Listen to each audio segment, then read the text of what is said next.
Shabbat Shalom Yasharallah to this Torah portion. This is week 2, and we are covering Genesis chapter 6 to Genesis chapter 10. This will be on a little bit on the Nephilim, which brought forth the flood.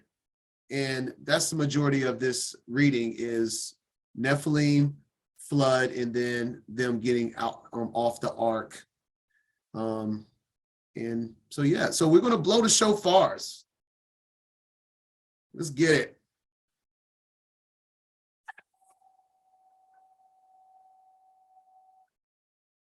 Numbers 10:10. We blow the shofars on his Salam feast days, and this is definitely a feast day. All glory to our Creator for allowing us to be here, to be present in his appointed time. Got my wine as usual.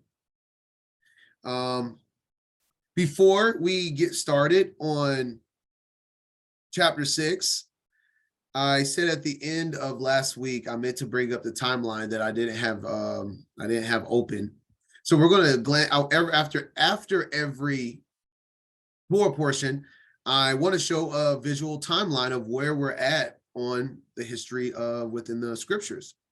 So I'm just going to show, I'm going to wait till the end of the study because I'm trying to get a routine pattern going here. Yes, we're going to pray before we get started. But I'm going to show the timeline I'm going to show right here in the beginning is for last week. Okay? Not this week, last week. And I'm also going to add a verse that I completely forgot to add that is worthy of bringing up now. And so we're going to do that before we get started with chapter 6. But before we get started with the entirety of the Torah portion, let's pray all together. Yasharallah, regardless of you're here right now or watching this later, ask for the Ruach to guide you throughout this word. Heavenly Abba, Haya in heaven, hallowed be thy name. Thy kingdom come, thy will be done on earth as it is in heaven. And we are praying to always be on one accord, to be one body. And to do that, we need to be present at your appointed times. We thank you for allowing us to be here in your presence, Heavenly Abba. We just ask to remain humbled, to give us the strength to overcome adversity, and that you allow us to always stay on your narrow path, because we see that we are in the following away. We pray that we do not become on the wrong side of history, your history, Heavenly Father, that you allow the Ruach to guide us in all that we do. And please protect and guide this message. Allow this connection to be worthy of good communication, Abba. And through your light upon your Shabbat, in the name of the Adon of all Shabbats, Yasha, Amen. Amen.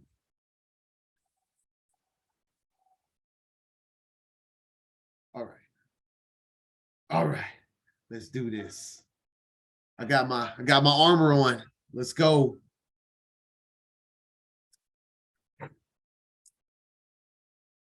I hear my boo in the background blowing her trumpet. All right, like I said, we're going to start off just going just a little bit back on the first study. Let me open this up.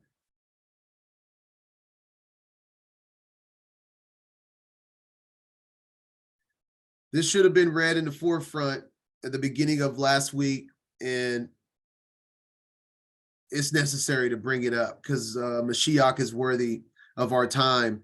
And I brought up in part 1 the word, how the word was present in the garden, how the word through the Father created the earth. And we are made in his image and also the other sons of the Most High. And so we read, let there be light, and there was light in the beginning, right? Well, definitely should read John 1. I'm going to read 1 through verses 1 through 13. just so we absolutely establish it. So if you can, if you have your notes, write this in the beginning of the first Torah portion, at the beginning of it.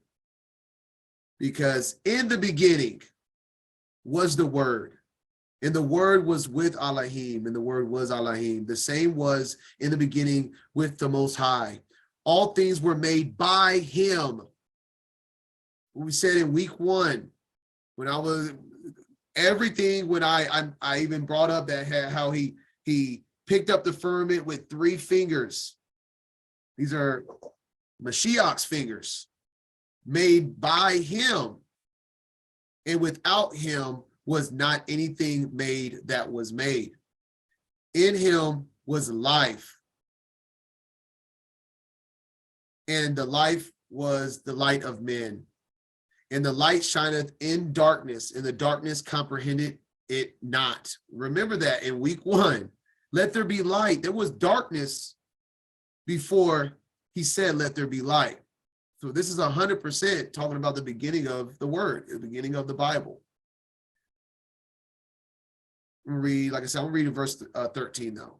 And there was a man sent from the Most High, whose name was John, and the same came for a witness to bear witness of the light that was made before the sun, the moon, and the stars, that all men through him might believe. He was not that light, but he was sent to bear witness of that light. That was the true light, which lighteth every man that cometh into the world. He was in the world, and the world was made by him, and the world knew him not. He came unto his own, and his own received him not. But as many as received him, to them gave he power to become the sons of God, even to them that believe on his name, which were born not of blood, nor of the will of flesh, nor of the will of man, but of the Most High. Amen. It's very necessary to bring up this scripture, because all throughout, especially using the Targums, they're going to keep establishing that the word did this. The Word is present for this. The Word established this. The covenant is between us and the Word. So this is what this is about. Let's connect the dots from the new to the old to the new, to even Apocrypha. Let's connect all the dots to make this line by line study fulfill. And real quick, we have the timeline here now. In week 1, Genesis chapter 1 started off at Adam and Eve in the creation of the world. All right. And then we got through all the way right before Noah is what we're about to be at. We're right before Noah's time. But most of the study, this Torah portion, will be on Noah. But like I said, we'll cover that at the very end. But week 1, we covered almost about 3,000 years. No, my bad, about 1,000 years is what we covered in week 1. It won't be that big of a jump later, but let's get it now. All right, let's get it. Let's go to chapter 6, verse 1.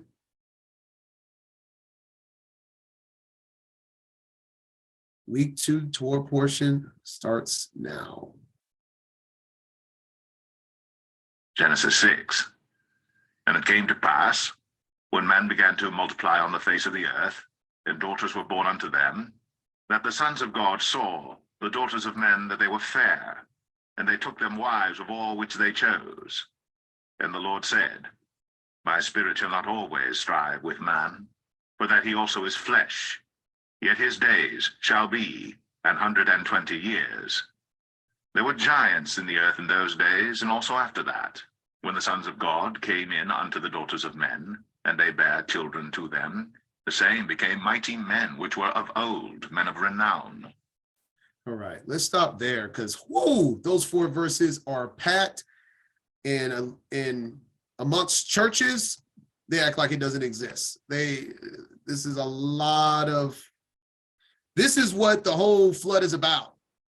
There's a reason why they bring up all of this before the flood. I remember as a child going to church, it was just something that was so profoundly blowing my mind that I didn't understand the full comprehension of the flood. Like, man, why would God flood everything? Well, let's put that in context. This is the whole point of these line by lines. Let's go into the Targum. We're going to read, just to go into some extra clarity on the description. We're going to read chapter 6, verse 2 and 4.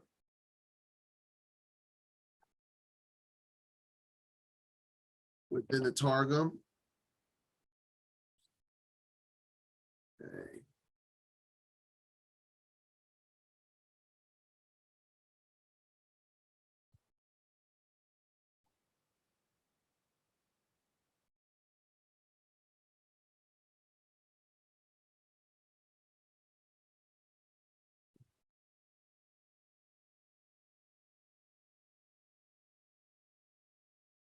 Like I said, these are just a little troubling, just for the fact of there's no verses on the online Targum.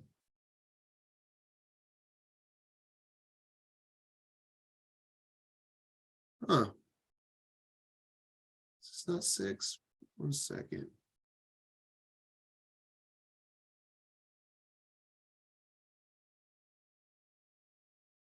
This is definitely chapter 7. This is not chapter 6. All right. Well, I'm just going to, this is the only part in the Targums I'm reading. So I'm just going to read it from my book. If you want to look it up, I'm not going to go run around and get chapter 6 right now, but I'm just going to read it. It's only 2 verses anyway that I'm reading from the Targums in chapter 6. All right. So chapter 6, verses 2 and 4. You can always look this up yourself. And the sons of the great saw that the daughters of men were beautiful and painted and curled. Interesting. Walking with revelation of the flesh and with imaginations of wickedness, that they took them wives of all who pleased them. And the Adon said by his word, all the generations of the wicked which are to arise shall not be purged after the order of the judgments of the generation of the flood, which shall be destroyed and exterminated from the midst of the world. Have I not imparted my Ruach Kodesh to them, or placed my Ruach Kodesh in them, that they may work good works? And behold, their works are wicked. Behold, I will give them a prolongment of 120 years, that they may work repentance and not perish. Just before I move forward, some people, in the way that the KJV or other modern translations with that 120 years, some people read it as people won't live longer than 120 years. That's not what verse 3 is implying. It was, yes, Noah preached and he gave opportunity for repentance for up to 120 years. Sometimes I hear people saying, oh yeah, I don't know, how was Moses older than 120 or other people afterwards? It's like, it has nothing to do with an age limit. It was a limit of years of repentance. Just want to point that out, because I hear that every once in a while and it's just like, no. Because the scripture will contradict itself, because there is people that live longer than 120 years after this. So that's clearly not it. That's just another teaching that just got carried away. It is, I don't know. All right. So now verse 4 in the Targums, they named 2 angels, Ham Yazi and Uziel, who fell from heaven. So they actually named 2 angels in the Targums who fell from heaven, were on the earth in those days. And also after the sons of the great had gone with the daughters of men, they bear to them, and these are they who are called men who are of the world, men of names. I'm going to read Enoch, and Enoch gives a whole list of names. So it's just clarifying that this what the regular KJV says is 100% talking about angels of the Most High. Let me go back to, because the way they write it in there, it kind of leaves it almost like a mystery. The sons of God, and it says the men of renown. It's like, okay, if you're not educated on who they're talking about, you won't know who they're talking about. But when you look into other scriptures, contexts, Enoch, they straight up tell you these are angels coming to take women to be wives. All right, so we're going to go into Enoch now, and I'm going to read Enoch chapter 6 and 7.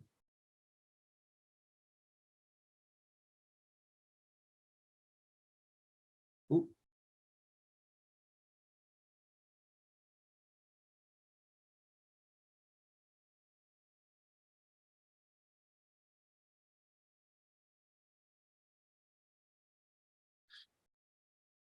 And it came to pass when the children of men had multiplied, that in those days were born unto them beautiful and comely daughters.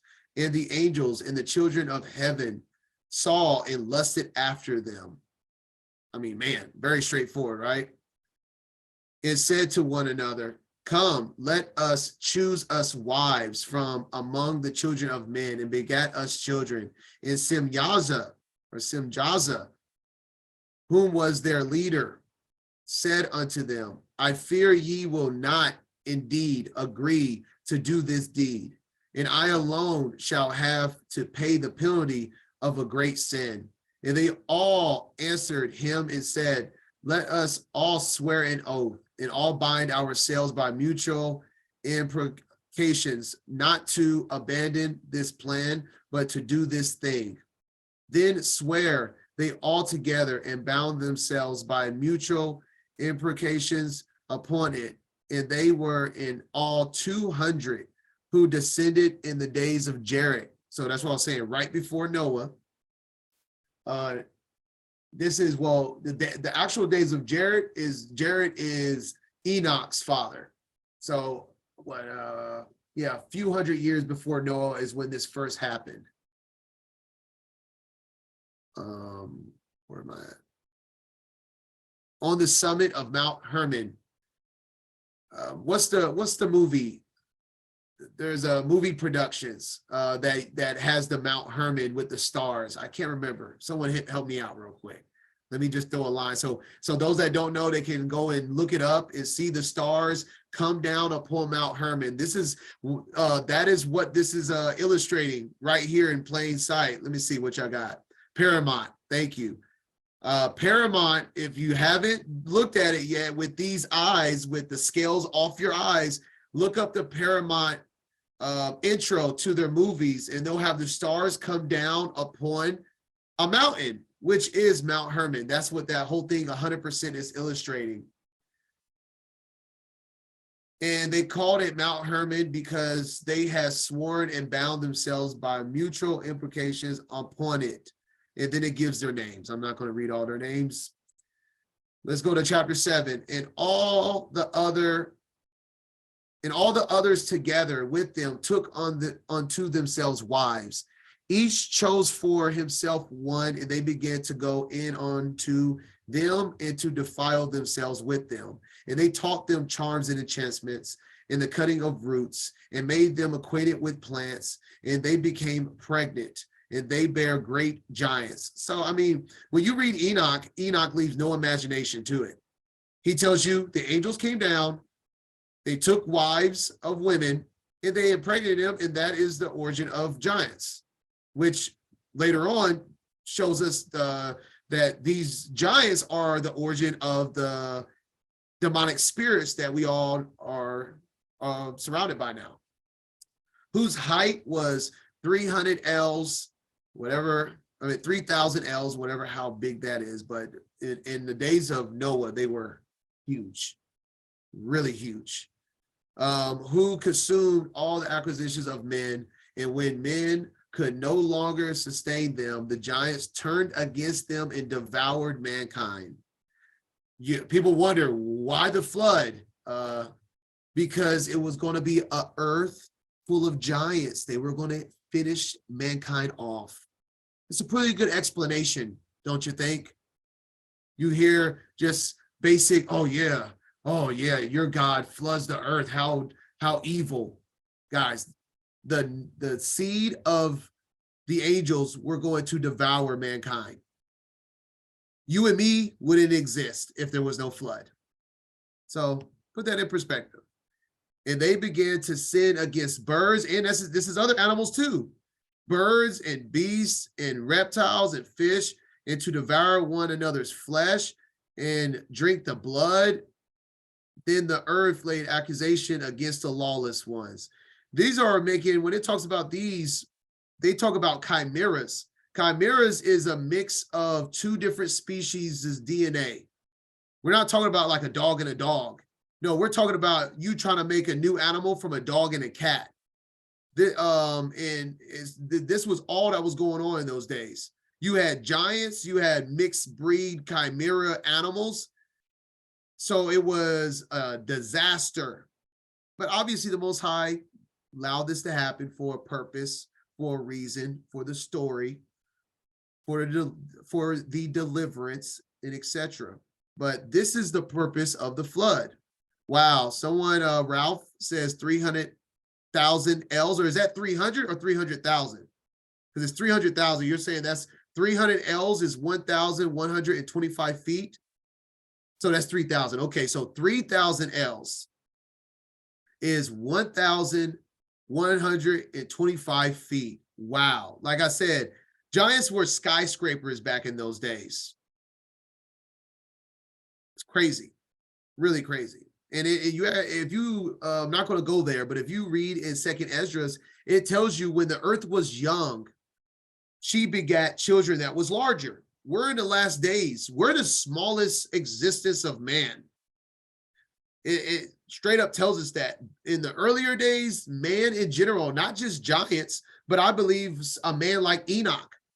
Enoch could have been 10 feet at that time, and that would have been normal.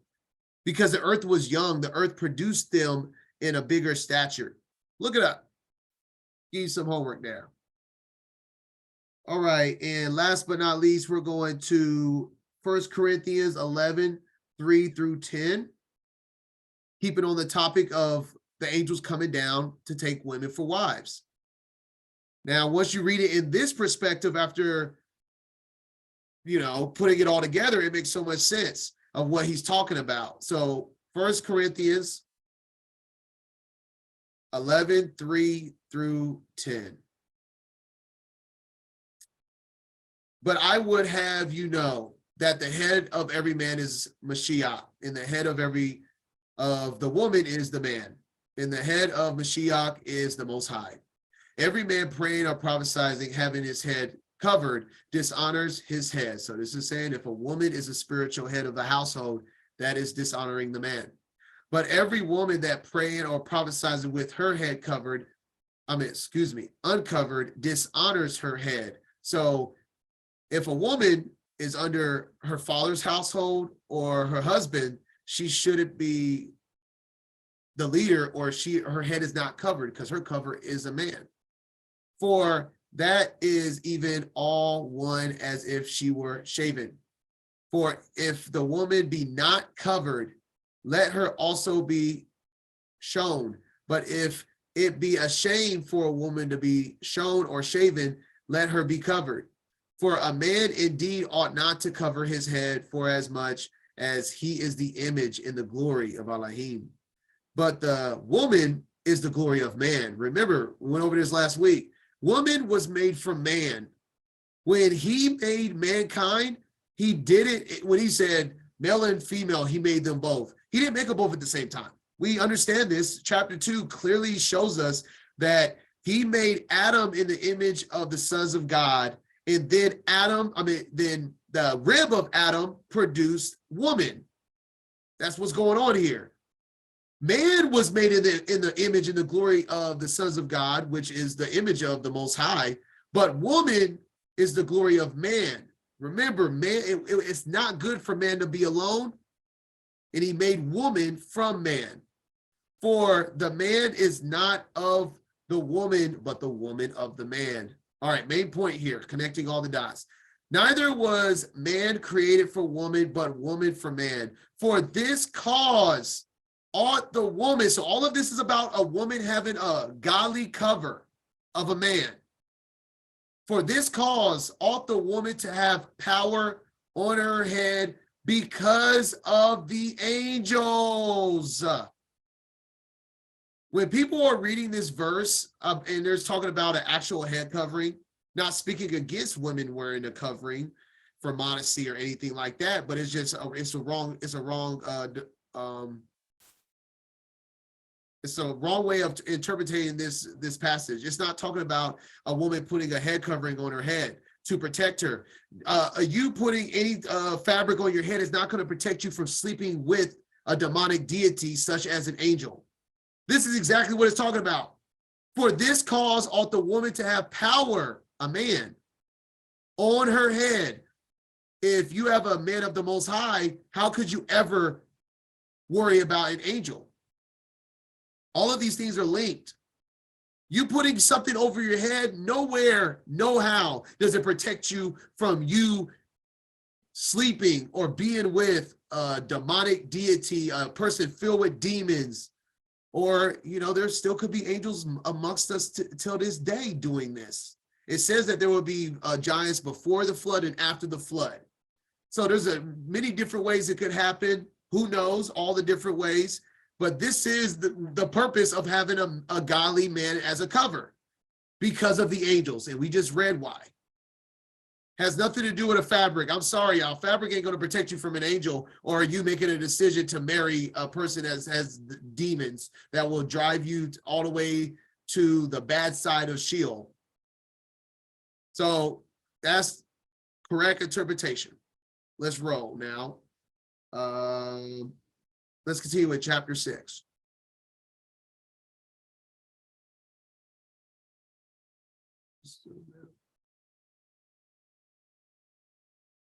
Going to read verses 5 through 22 now, which is the remainder of the chapter, and then I'm going to plug into some more scripture. And God saw that the wickedness of man was great in the earth, and that every imagination of the thoughts of his heart was only evil continually. And it repented the Lord that he had made man on the earth, and it grieved him at his heart. And the Lord said, I will destroy man whom I have created from the face of the earth, both man and beast, and the creeping thing, and the fowls of the air, for it repenteth me that I have made them. But Noah found grace in the eyes of the Lord. These are the generations of Noah. Noah was a just man, and perfect in his generations. And Noah walked with God. And Noah begat 3 sons, Shem, Ham, and Japheth. The earth also was corrupt before God, and the earth was filled with violence. And God looked upon the earth, and behold, it was corrupt, for all flesh had corrupted his way upon the earth.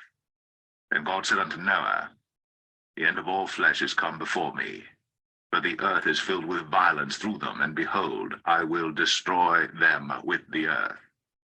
Make thee an ark of gopher wood. Rooms shalt thou make in the ark, and shalt pitch it within and without with pitch. And this is the fashion which thou shalt make it of. The length of the ark shall be 300 cubits, the breadth of it 50 cubits, and the height of it 30 cubits. A window shalt thou make to the ark, and in a cubit shalt thou finish it above. And the door of the ark shalt thou set in the side thereof, with lower, second, and third stories shalt thou make it.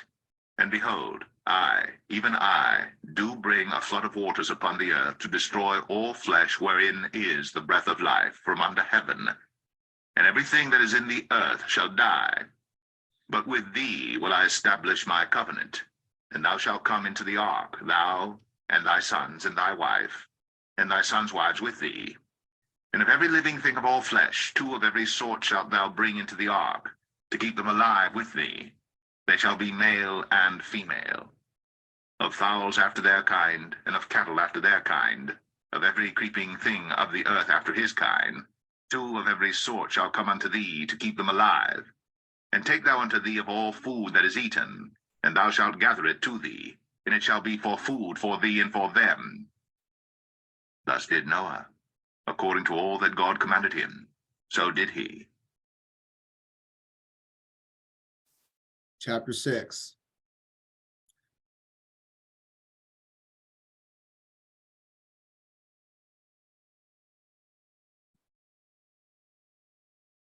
All right. We're going to get into Jasher, chapter 5, verse 7 through 21.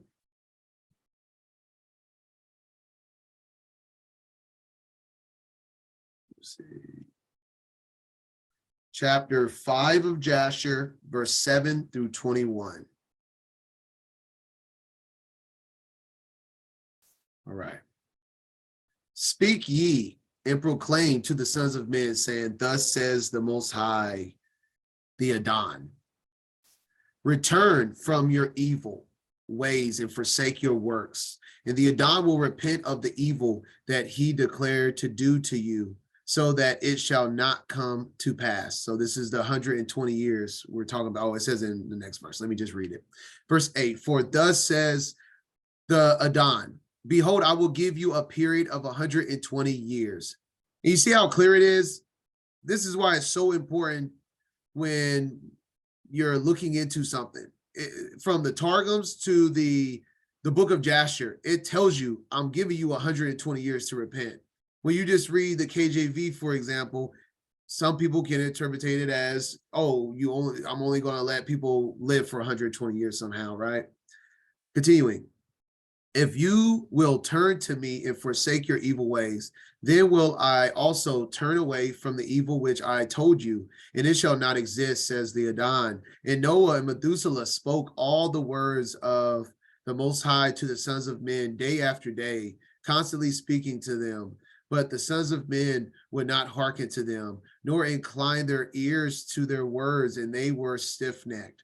And the Adon granted them a period of 120 years, saying, if they will return, then will Elohim repent of the evil, so as not to destroy the earth.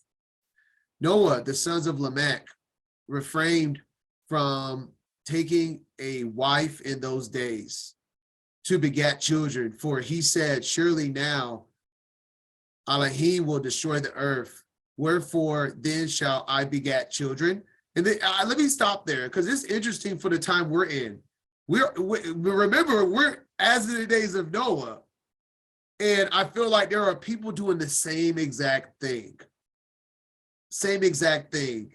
But my 2 cents is just like we were about to read with with Noah, is that you do what the Most High has commanded you to do. We have been commanded. If you are in a marriage, this is just my understanding.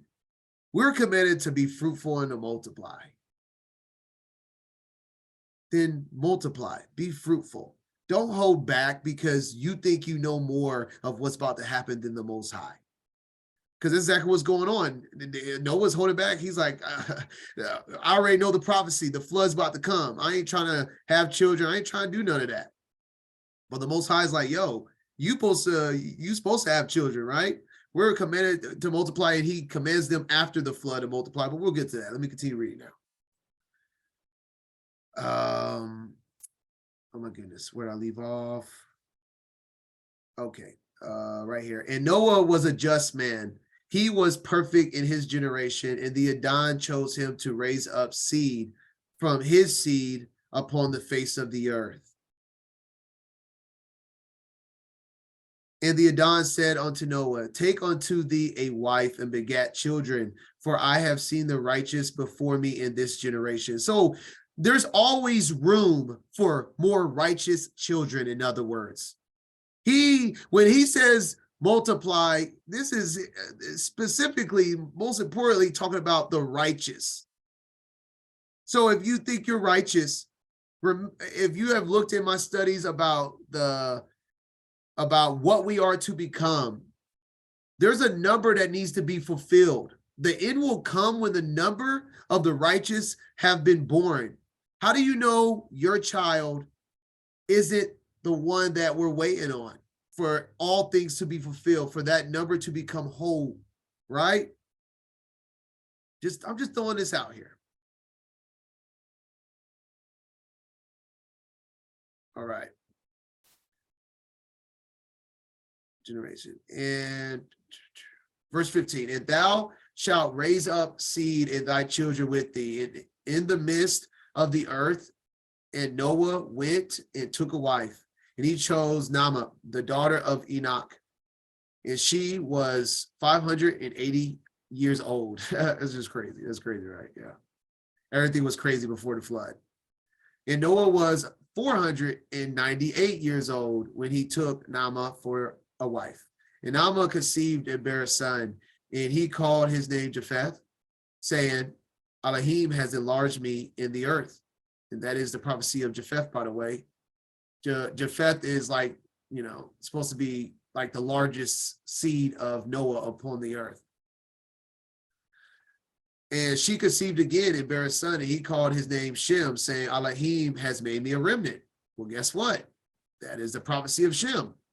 The remnant of his people will go through the seed of Shem to raise up seed in the midst of earth. You don't see Ham here for a reason. Naamah, we'll see. I don't know if I actually put that verse, but I don't know if I have it in my notes, but Naamah isn't the mother of Ham. Naamah is the mother of Japheth and Shem. Just pointing that out. So Ham has a different mother. And Noah was 502 years old when Naamah bare Shem, and the boys grew up and went in the ways of the Most High, and all that Methuselah and Noah their father taught them. And Lamech, the father of Noah, died in those days, yet verily he did not go with all his heart in the ways of his father. So, they're just putting out Lamech there, saying Lamech wasn't as righteous as Enoch, Methuselah, and Noah was. And Lamech is Noah's father and Methuselah's son, just to put the time frame for y'all. Matter of fact, I'll show you. Lamech, here's Lamech. Lamech, Methuselah's son, Enoch's grandson, and Noah's father.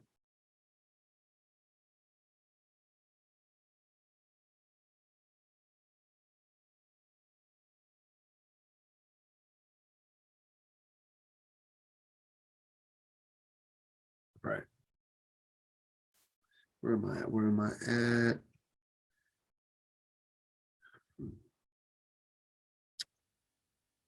And he died in the 195th year of the life of Noah.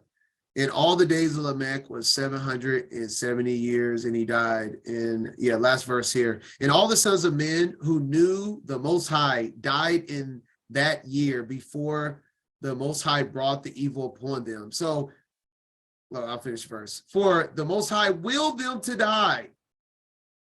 He wanted their time to die because the judgment of the flood wasn't for them, and they wasn't meant to be here after the flood, so as not to behold the evil that the Most High would bring upon their brothers and relatives, as he had so declared to do. So the only people, in other words, there wasn't a righteous man left on earth. Every single person that wasn't in the ark was unrighteous. It tells you clearly that all those that knew the Most High died, and the remnant that was left was Noah and his sons that was on the ark, and that's it, and wives, of course. But there was no righteous seed that the judgment came upon, and that's going to happen again. That the judgment, the trumpets of the Most High, is not for his people. Just as in the Exodus story, the plagues didn't touch his people. He always protects his own. No, we fear the Most High by keeping his commandments, but we don't fear judgment that's not for us. We don't fear the plagues. We stand up upright and we keep commandments, and that's what keeps us protected always. All right, we're going to go to Enoch. chapter 106.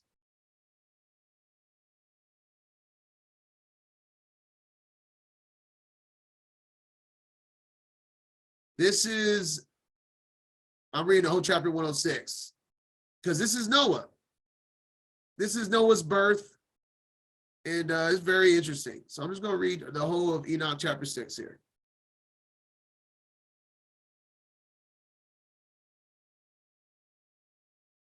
And after some days, my son Methuselah took a wife for his son Lamech, and she became pregnant by him and bore a son. And his body was white as snow and red as the blooming of a rose. And the hair of his head and his long locks were white as wool, and his eyes beautiful. Like, what in the world? I feel like Noah was one of a kind. I don't know if any man looks like Noah, ever. Read that one more time. Noah, his body was white as snow and red as the blooming of a rose. The hair of his head and his long locks. This is his birth, by the way, y'all. He was born with long locks that were white as wool, and his eyes were beautiful. And when he opened his eyes, he lighted up the whole house like the sun. Oh my goodness. I'm telling you, I don't even want to compare Noah to anyone. I don't even want to give Noah a description in comparison to anyone. Nobody fit this description. And this is from the womb. In other words, he ain't the average man. He was born different. Period. He was from the womb, he was chosen, because this is crazy. But we're going to read what because this is crazy for us. It was crazy for Lamech and Methuselah too. They were like, what in the world's going on? Let's read it. If you've never heard this before, it's mind-blowing. So let's read it. I'm going to stop talking and read through the whole thing now. And thereupon he arose in the hands of the midwife, opened his mouth, and conversed with the Adon of righteousness. He came out the womb talking in Laban's terms. On top of all of this, he was speaking out the womb. And his father Lamech was afraid of him and fled and came to his father Methuselah. And he said unto him, I have begotten a strange son. So that's why I said, no one is like Noah. Let's not compare him to anyone. No one is like Noah. Diverse from and unlike man. Unlike man. He's not like any other man. And resembles the sons of God. We know who the sons of God are, right? So that's the point. What Noah looked like wasn't a man. Unlike man, he looked like an angel. Clear as day. Resembling the sons of God of heaven. And his nature is different. And he is not like us. And his eyes are like as the rays of the sun. And his countenance is glorious. It seems to me that he is not sprung from me, but from the angels. And I fear that in his days a wonder may be wrought on the earth. And now, my Father, I am here to petition thee and to implore thee that thou mayest go to Enoch, our father, and learn from him the truth. For his dwelling place is amongst the angels. And when Methuselah heard the words of his son, he came to me to the ends of the earth. So me is Enoch. He came to Enoch at the ends of the earth. For he had heard that I was there, and he cried aloud. And I heard his voice, and I came to him. And he said unto me, Behold, here I am, my son. Wherefore hast thou come to me? And he answered and said, Because of a great cause of anxiety have I come to thee, and because of this disturbing vision have I approached. And now, my father, hear me. Unto Lamech, my son, there has been born a son, the like of whom there is none. And his nature is not like man's nature. and the color of his body is whiter than snow, and redder than the bloom of a rose. And the hair of his head is whiter than white wool, and his eyes are like the rays of the sun. And he opened his eyes, and thereupon lighted up the whole house. And he arose in the hands of the midwife and opened his mouth and blessed the Adon of heaven. And his father Lamech became afraid and fled to me, and did not believe that he was sprung from him, but that he was in the likeness of the angels of heaven. And behold, I have come to thee, that thou mayest make known to me the truth. And I, Enoch, answered and said unto him, the Most High will do a new thing on the earth, and this I have already seen in a vision. And make known to thee that in the generation of my father Jared, some of the angels of heaven transgressed the word of the Most High. And we read that. We straight up read that it was in the days of Jared when the angels came down. And behold, they commit sin and transgress the law, and have united themselves with women, and commit sin with them, and have married some of them, and have begot children by them. And they shall produce on the earth giants, and not according to the spirit, but according to the flesh. And there shall be a great punishment on the earth, and the earth shall be cleansed from impurity. Yea, there shall come a great destruction over the whole earth, and there shall be a deluge, a flood, and a great destruction for 1 year. And this son who has been born unto you shall be left on the earth, and his 3 children shall be saved with him, when all mankind that are on the earth shall die. And now make known to thy son Lamech that he who has been born is in truth his son. So the son, his son is in truth his son, and call his name Noah, for he shall be left to you, and he and his sons shall be saved from the destruction which shall come upon the earth on account of all the sin and all the unrighteousness, which shall be consummated on the earth in his days. And after that, there shall be still more unrighteousness than that which was first consummated on the earth. For I know the mystery of the holy ones, for he, the Adon, has shown me and informed me, and I have read them in the heavenly tablets. Wow. Jam-packed. If you never read that before, wow.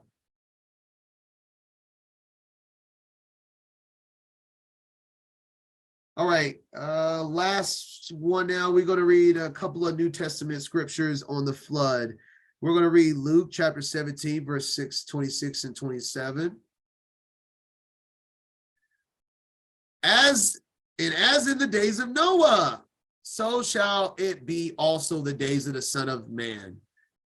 They did eat, they drank, they married wives, they were given in marriage until the day that Noah entered into the ark, and the flood came and destroyed them all. Yasharallah. He comes like a thief in the night for those that aren't aware. Noah was aware, was he not? Noah didn't even want to have children because he was so aware of the destruction. Like I just spoke, many of us have thought about those same decisions that we have to make on what should we do because we see the flood coming. But he will come like a thief in the night, and about time the ark door closes, it will be too late. That's why we have to stay ready. We have to pray for strength. We have to endure till the end because we are in those days. In 1 Peter chapter 3, 8 through 22. So that being said, finally, be ye all of one mind, having compassion one of another, love as brethren, be pitiful, be courageous, not rendering evil for evil or railing for railing. That's what I'm saying. Stop trading blows with people online. Stop trying to argue with folks online. Stop strifing with folks online. We don't render evil for evil. Focus on you. If you feel like you need to deliver the message and keep it moving. Really, but contrawise blessing, knowing that ye are thereunto called. Don't let nobody tell you that you haven't been called. You ain't no way you are here doing what you're doing if you haven't been called. You think you would have got this far without help? If you made it this far, don't let nobody deter your path. You have been called, that ye should inherit a blessing. For he that will love life and see good days, let him refrain his tongue from evil, and his lips that they speak no guile. Let him eschew evil and do good. Let him seek peace and ensue it. For the eyes of the Adon are over the righteous, and his ears are open unto their prayers. But the face of the Adon is against them that do evil. And who is he that will harm you? Man, that's what I'm telling you. Guys, this is what I walk in. If ye be followers of that which is good, I don't care about what anybody got to say about me. I don't care what people claim they're going to do. Can't nobody harm you. And if you are harmed, you are being tested. Either way, we give praise and we give rejoice to Abba. That's James chapter 1. Trials and tribulation, we give praise. But, and if ye suffer, see, right after that, because this is not a promise that nobody will suffer. But, and if ye suffer for righteousness' sake, happy are ye, and be not afraid of their terror. So either way, we not afraid. Neither be troubled, but sanctify the Adon Alahai in your hearts, and be ready always to give an answer to every man that asks you a reason of the hope that is in you with meekness and fear. Man, Peter preaching right here. I love, man, this is some good stuff. Having a good conscience, that whereas they speak evil of you as of evildoers, they may be ashamed that falsely accuse your good conversion in Mashiach. For it is better, if the will of Elohim be so, that ye suffer for well-being than for evil doing. For Mashiach also has once suffered for sins, the just for the unjust, that he might bring us to Elohim, being put to death in flesh, but quickened by the Ruach, by which also he went and preached unto the spirits in prison. This is in Sheol he's talking about, which sometime was disobedient, when once the long suffering of Elohim waited in the days of Noah, which is the whole point of why I brought this passage in. While the ark was preparing, wherein few, that is 8 souls, were saved by water. The few. Worry about your path. Worry about yourself. You could be worried about somebody else and you're not even a part of the few. Worry about yourself so you make sure you make it. Too many people trying to correct people and they didn't even verify their information. They're not even verify their walk. Are you on the ark?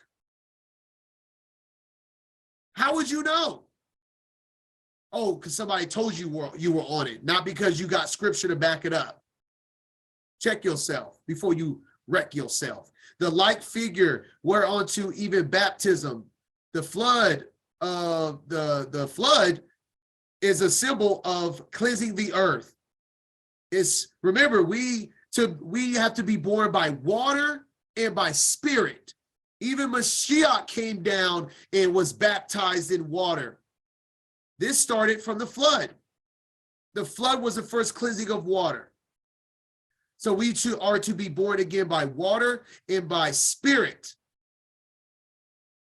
Even baptism does also now save us, not the putting away of the filth of the flesh, but the answer of the good conscience towards Elohim, for the resurrection of Jasher HaMashiach, who is gone into heaven and is on the right hand of Elohim, angels and authorities and powers being made subject unto him. Oh, I love it. I love it. Let's connect the old with the new. All glory.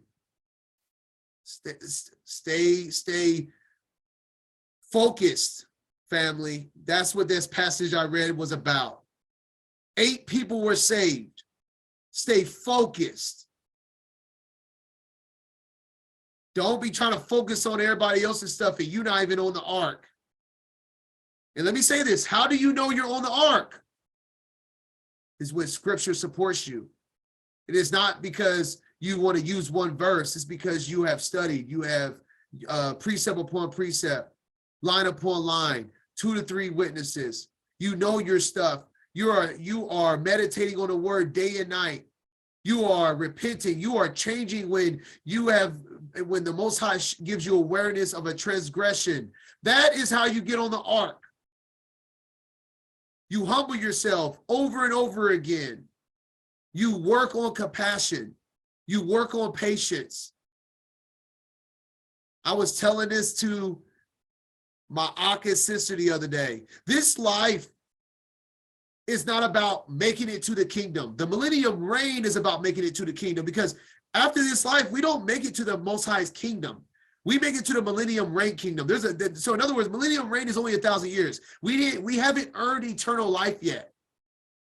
Our life is to strive to get to the kingdom till death. We got to just keep striving. It's not about us finishing the job here. This life is not about finishing it. This job is about striving to get there. The millennium reign, Mashiach will show us how to finish it. I 1000% believe there are going to be people of all walks that can make it to the kingdom, that still even call themselves Christians or still was in Judaism. Why? Not because they stayed in Judaism. It's because they died while they were striving and still moving in truth.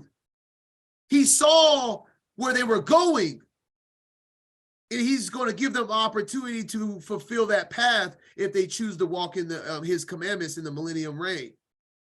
But if you are staying in religion and you are defending religion and you're not progressing in Ruach, then you are damned, because you are worshiping of angels and you are not progressing and you're not repenting. Active repenting, humbling, and finding truth and changing is the ingredients to get on the ark. Every single day, every single week, if you're not practicing that, you will fall. You will miss the door when they close it. When that ark door closes, it's done. We're in the last days, and so we're going to see it. At least spiritually, we're going to see it for those that have eyes to see. Pray for strength. Pray for guidance. We need it always. Whole armor of Mashiach every single day we wake up, family. Okay, going into chapter 7.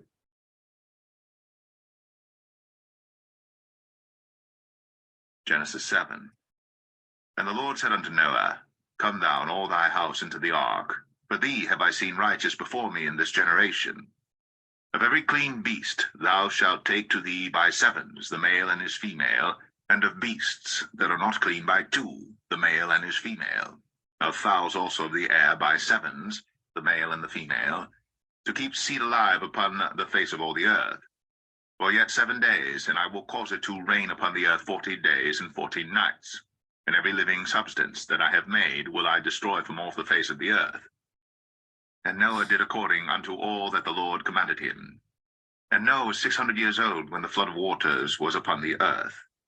And Noah went in, and his sons and his wife, and his sons' wives with him, into the ark because of the waters of the flood, of clean beasts, and of beasts that are not clean, and of fowls, and of everything that creepeth upon the earth. there went in 2 and 2 unto Noah into the ark, the male and the female, as God had commanded Noah. And it came to pass after 7 days that the waters of the flood were upon the earth. In the 600th year of Noah's life, in the 2nd month, the 17th day of the month, the same day, were all the fountains of the great deep broken up, and the windows of heaven were opened, and the rain was upon the earth 40 days and 40 nights. All right, we're going to stop there. All right, what was that? Verse 12. Okay, we have,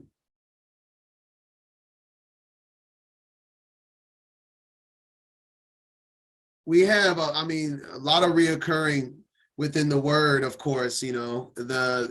There's nothing new under the sun. We have, we mentioned water is a symbol of cleansing. That's what the flood was. It was a cleansing of the earth.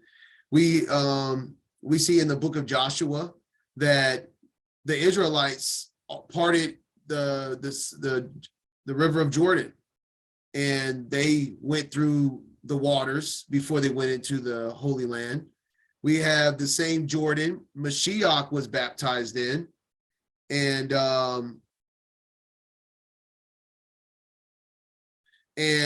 right after that, what did Mashiach do? Mashiach went into the wilderness for 40 days and 40 nights.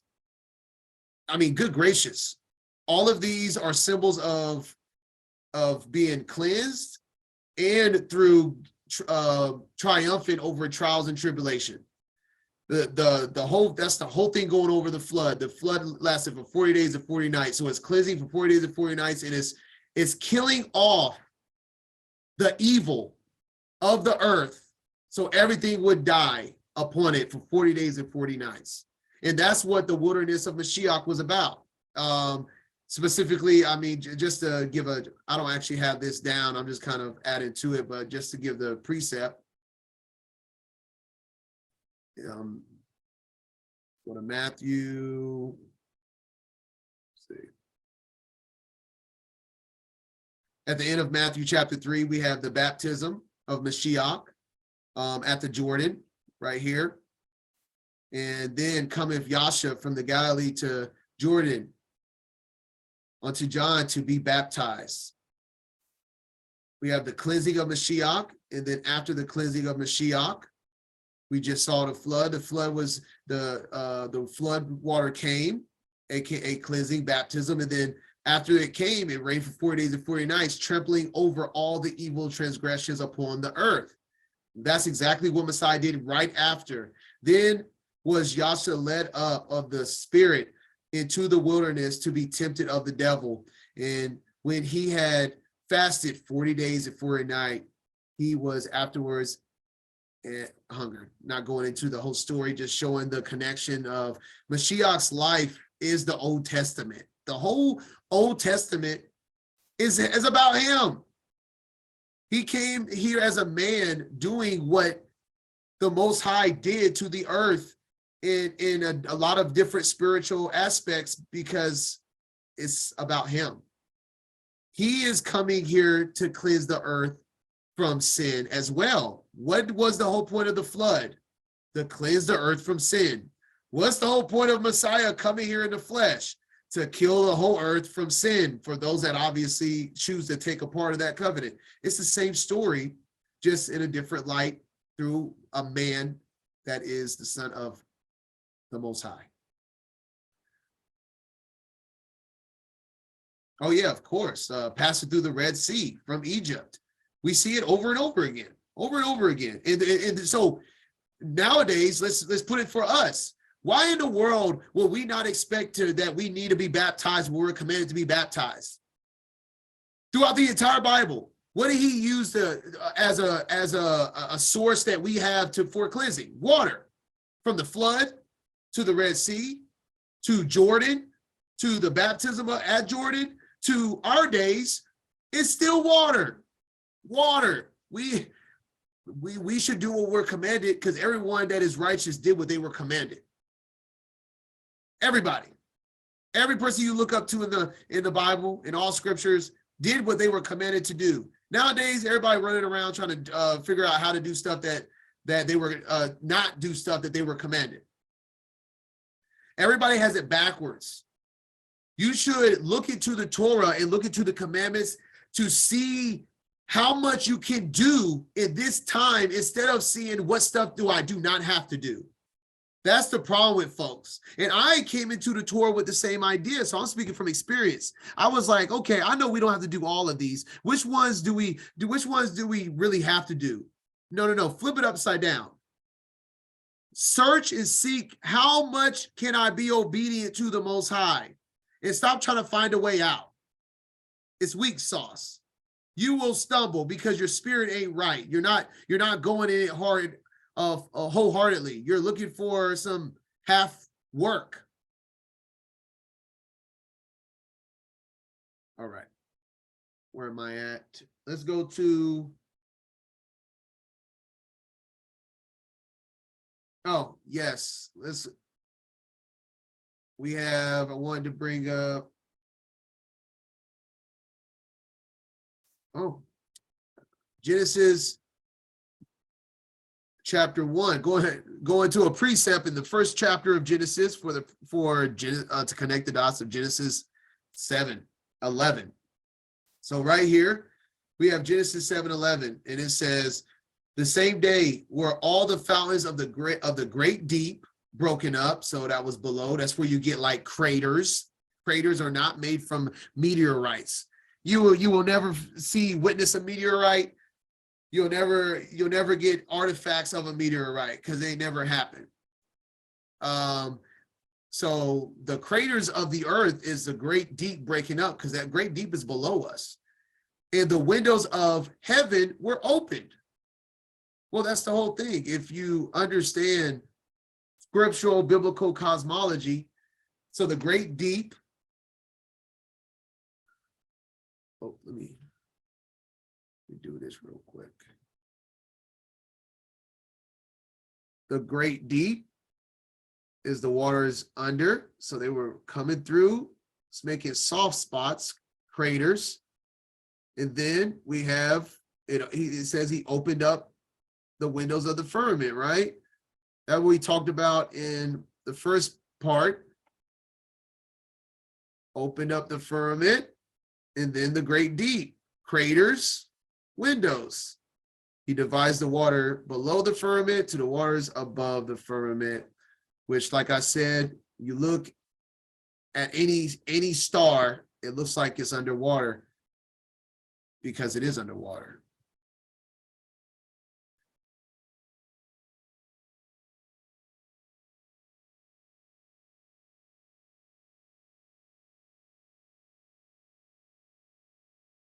All right. That was Genesis 1:7. We go to Genesis 1:7. So we're talking about, and the Most High made the firmament and divided the waters which were under the firmament from the waters which were above the firmament, and it was so. Genesis 1:7 connected to Genesis 7:11, and the windows of the heavens were opened.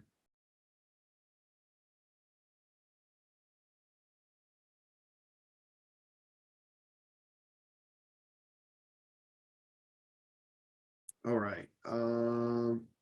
Let's go to the Targums, chapter 7, verse 4, and then verses 10 and 11.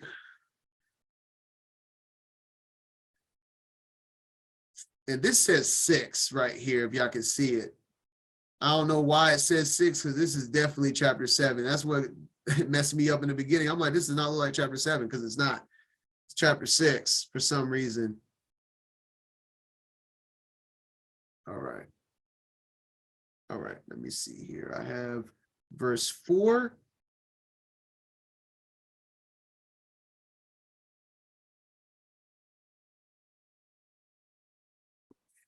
Hold on.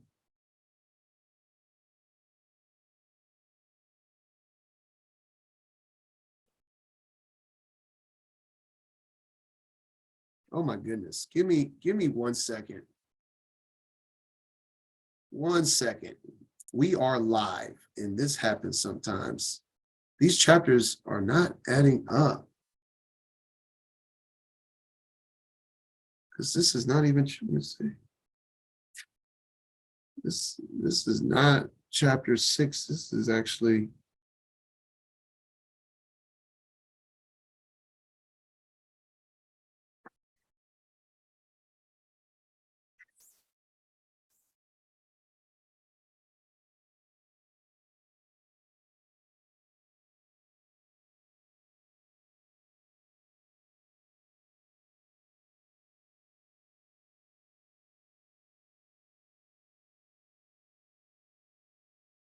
all right. This is what I'm going to do. I'm not going on a search for it. I'm just not going to read it. I'll give you the chapter and verse where you can look it up yourself. I have this link on my website, becomesetapart.com, if you don't have the book, but I'm just going to read it from the book because these chapters are just not adding up for some reason.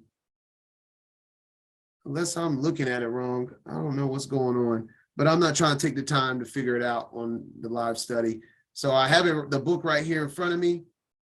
And we're going to use, so I have what I need, so I'm going to just read it.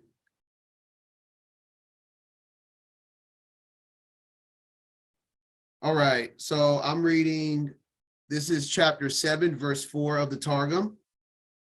For behold, I give you a space of 7 days. If they will be converted, it shall be forgiven them. But if they will not be converted, after a time of days, yet 7, I will cause rain to come down upon the earth 40 days and 40 nights, and will destroy all the bodies of man and beast upon it. So we're going back here.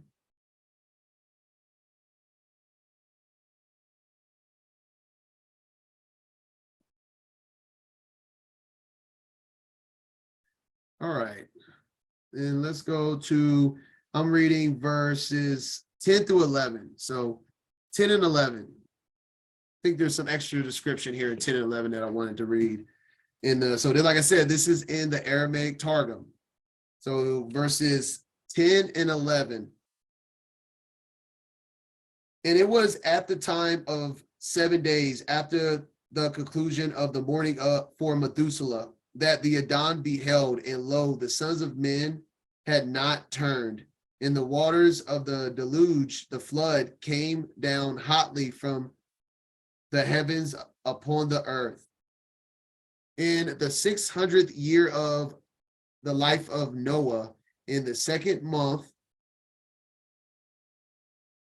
for hitherto the months had been numbered from Tishri, which is our 7th month, which was the beginning of the year at the completion of the world. In the 17th day of the month, in that day were all the fountains of the deep broken up, and the giants were gathered there together with their sons, and protrude them, and afterwards the windows of heaven were opened. So just a little bit more description there. It tells us that during this time, the beginning of the year was actually in the 7th month. I went over this in my Path of Righteousness video, but just throwing that in here for the context of the timing, because we're also about to see the same timing in the book of Jubilees later in this study. And now we're going to go to Jasher chapter 6, verses 1 through 3.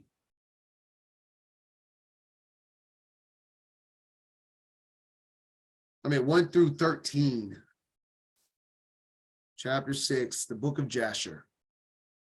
At that time, after the death of Methuselah, and that's another thing we got to point out, because it talks about, we read that he willed all the righteous that wasn't meant to be on the ark to die. And it's not like they were young or anything. These are people that's hundreds of years old, by the way, as well. So it's not like it was before their time or something like that.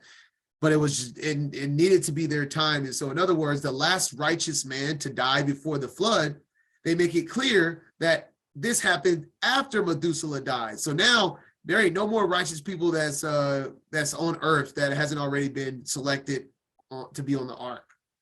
And the Adon said to Noah, go thou with thy household into the ark.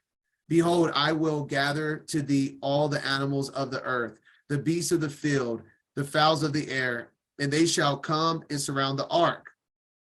So get your imaginations going. This is a really, when we read through chapter 6, there's some pretty cool points. So they're surrounding the ark. And thou shalt go and seat thyself by the door of the ark, and all the beasts, the animals, and the fowls shall assemble and place themselves before thee. And such of them as shall come and crouch before thee, and shall thou take and deliver into the hands of thy sons, who shall bring them to the ark, and all that will stand before thee thou shalt leave. And the Adon brought this about on the next day, and animals, beasts, and fowls came in great multitudes and surrounded the ark. And Noah went and seated himself by the door of the ark, and all flesh that crouched before him he brought into the ark, and all that stood before him he left upon the earth. And a lioness came with her two whelps, male and female, and the three crouched before Noah. And the two whelps rose up against the lioness and smote her and made her flee from her place. And she went away, and they returned to their place and crouched upon the earth before Noah. And some people, wonder why this happened. Well, they were supposed to be gathered male and female. And so, in other words, the mom did her part. She delivered the two, male and female, that was supposed to go in the ark, and she needed to get out of there. She wasn't meant to be on the ark, and she didn't have a partner. She wasn't meant to be there. I think that's just plain understanding of that. And the lioness ran away and stood in the place of the lions. And Noah saw this and wondered greatly. And he rose and took the two whelps and brought them into the ark. And Noah brought into the ark from all living creatures that were upon the earth, so that there was none left but which Noah brought into the ark. 2 and 2 came to Noah into the ark. You see that? 2 and 2. That's what I'm saying. The two. What's she doing here? Right? Go get back in line, right? Came to Noah into the ark, but from the clean fowls he brought 7 couples, as Elohim had commanded. And all the animals and beasts and fowls were still there, and they surrounded the ark at every place. And the rain had not descended till 7 days after. And on that day, hold on, what am I reading to again? 13, okay, verse 11. On that day, the Adon caused the whole earth to shake. The sun darkened. The fountains of the world raged. So, if you ask me, he says, on that day, so this is daytime, he caused the sun to darken. If you ask me, there was a solar eclipse on this day. And that matches with judgment. Darkness is not a good thing. So if he covers the sun in a solar eclipse and brings darkness, a sign of darkness on the earth, that's not good, by the way. So that matches the story. The sun darkened, the foundations of the world raged, and the whole earth was moved violently, and the lightning flashed, and the thunder roared, and all the fountains in the earth were broken up, such as was not known to the inhabitants before. And Elohim did this mighty act in order to terrify the sons of men, that there might be no more evil upon earth. So what was all the stuff that was done together to terrify, as a sign that he's pretty much not dealing with the evil on earth? Thunders, lightnings, earthquakes, and darkening the sun. It goes with all of, in other words, an eclipse of the sun goes with terror and judgment. And still the sons of men would not return from the evil ways, and they increased the anger of the Most High at that time, and did not even direct their hearts to all of this. And at the end of 7 days, in the 600th year of the life of Noah, the waters of the flood were upon the earth. We're going to come back to chapter 6 at the end of chapter 7. So we're going to read all of chapter 7 now, and we're going to come back to this chapter 6 of Jasher.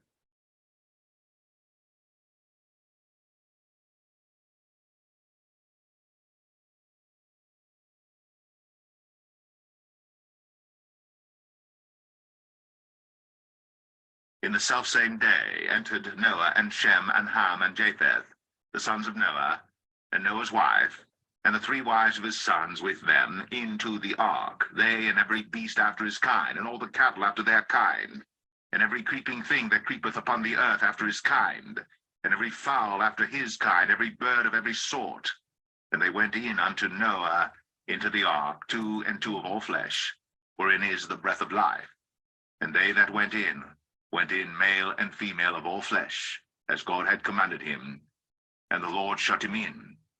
And the flood was 40 days upon the earth, and the waters increased and bare up the ark, and it was lift up above the earth. And the waters prevailed, and were increased greatly upon the earth, and the ark went upon the face of the waters. And the waters prevailed exceedingly upon the earth, and all the high hills that were under the whole heaven were covered. 15 cubits upward did the waters prevail, and the mountains were covered. And all flesh died that moved upon the earth, both of fowl, and of cattle, and of beast, and of every creeping thing that creepeth upon the earth. And every man, all in whose nostrils was the breath of life, of all that was in the dry land, died.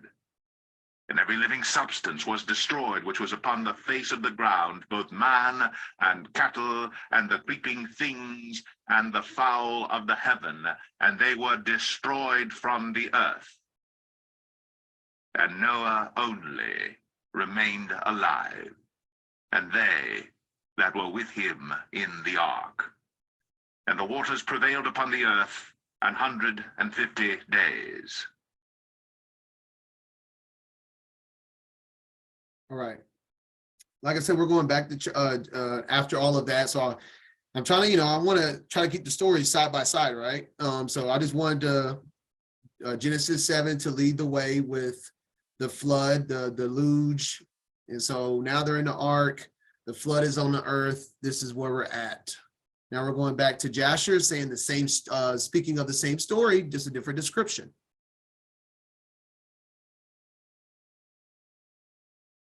Oh, we have a solar eclipse on Passover this year as well, or I should say unleavened bread, but that's the day of Pesach. But so the day of Pesach is a solar eclipse as well. So it's jam-packed this year and next year. Signs in the heavens, baby, letting us know it's about that time. All right, back to Jasher. Verses 16 through 25. And all the sons of men. So we're at the point where they got in the ark and it is washing away transgression. So we're back right before they get on the ark in Jasher.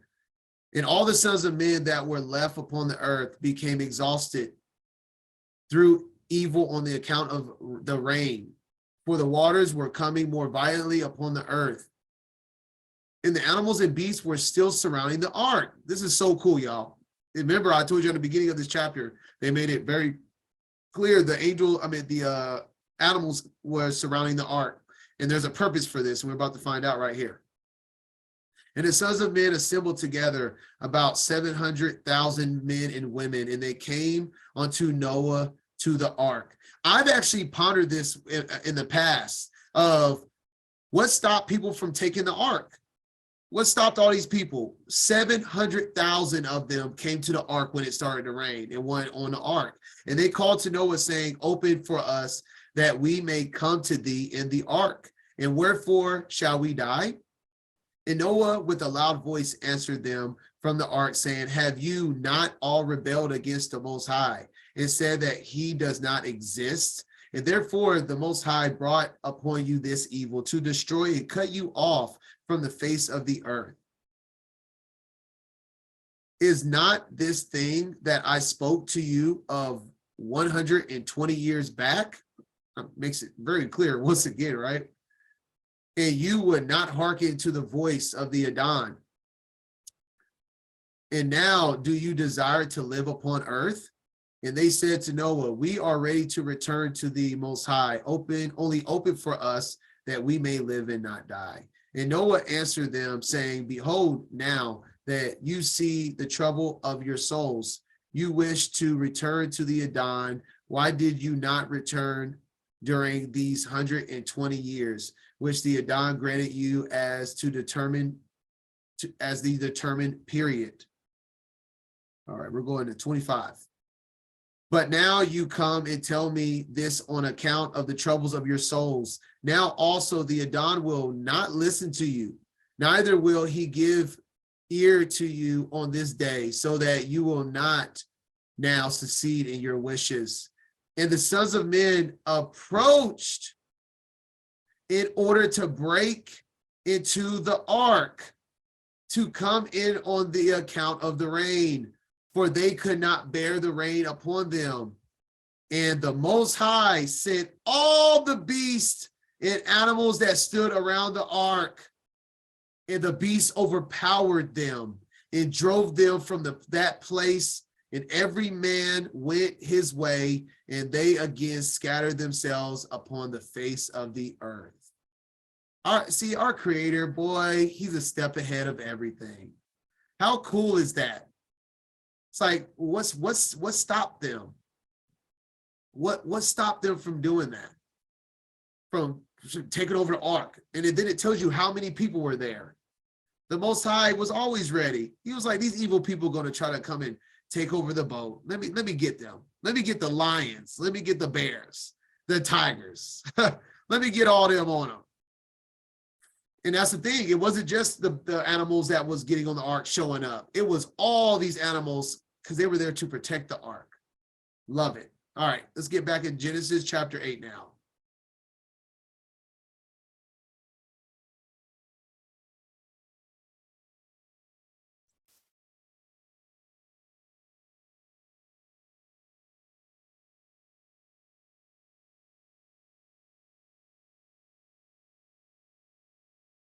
We're going to read Genesis chapter 8, 1 through 5, and then get back to the book of Jasher.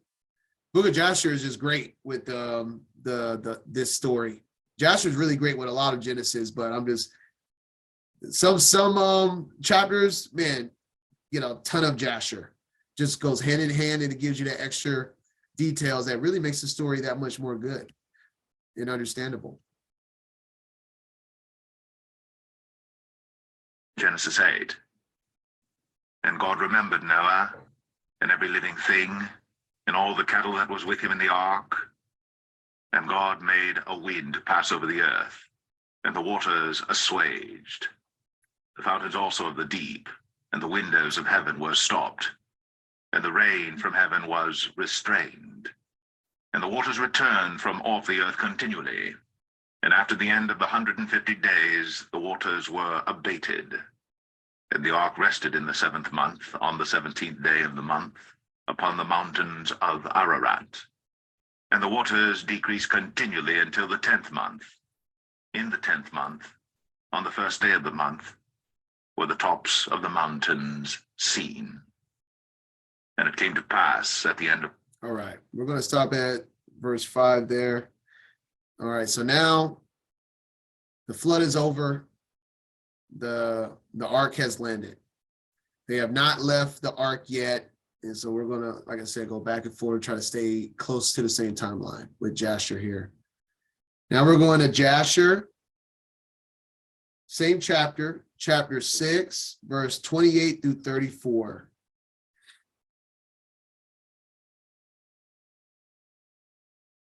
Yeah, 28 through 34. And the ark floated upon the face of the waters. So, like I said, we just read in Genesis that the flood is over, it landed. So now I'm giving the details of what happened during the flood. Man, this is great. Oh, this is great. I'm telling you, I love some good details of Jasher. The ark floated upon the face of the waters, and it was tossed upon the waters, so that all the living creatures within were turned about like pottage in a cauldron. And great anxiety seized all the living creatures that were in the ark, and the ark was like to be broken. And all the living creatures that were in the ark were terrified. and the lions roared, the oxen lowed, the wolves howled, and every living creature in the ark spoke and lamented in its own language, so that their voices reached to a great distance, and Noah and his sons cried and wept in their troubles. They were greatly afraid that they had reached the gates of death. So even those, speaking, we're in the days of Noah, even those that are delivered still have to keep the faith, still have to walk in the Ruach and not be fearful. So let's say, for example, the equivalent of the days of Noah to now is like the ark is the second Exodus. It's him coming to get his people. So this is, if I'm comparing the two, even once the Exodus happens, doesn't mean the wilderness is going to be easy. We see that with the comparison of the wilderness in the original Exodus story. The wilderness wasn't easy. The ark wasn't easy. Just want to throw that in there. Continuing, verse 31. And Noah prayed unto the Most High and cried unto him on account of this. And he said, O Adon, help us, for we have no strength to bear this evil that has encompassed us. For the waves of the waters have surrounded us. Mischievous torments have terrified us. The snares of death have come before us. Answer us, O Haya. Answer us. Light up thy countenance towards us and be gracious to us. Redeem us and deliver us. And the Adon hearkened to the voice of Noah, and the Adon remembered him. And a wind passed over the earth, and the waters were still, and the ark rested. And the fountains of the deep and the windows of heaven were stopped, and the rain from heaven was restrained. Love it. All right.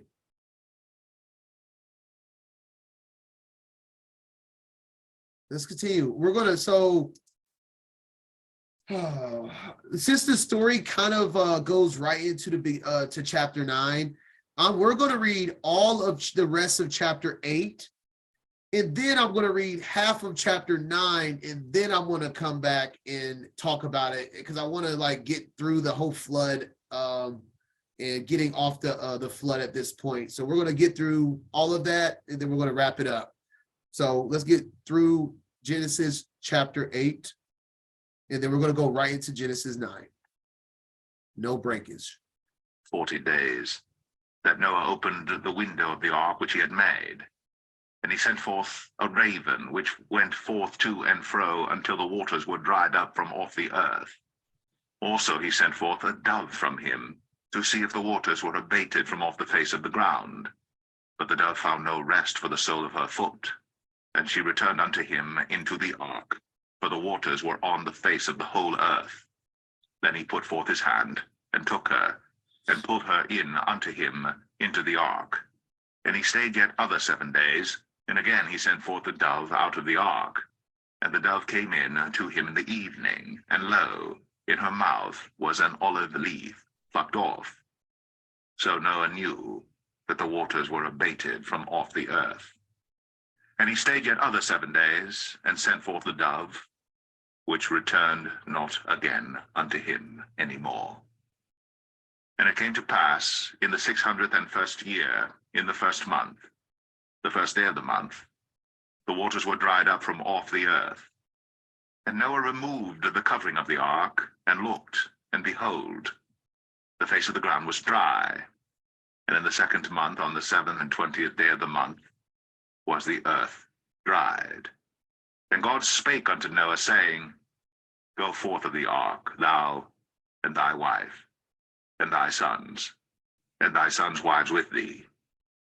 Bring forth with thee every living thing that is with thee of all flesh, both of fowl, and of cattle, and of every creeping thing that creepeth upon the earth, that they may breed abundantly in the earth, and be fruitful and multiply upon the earth.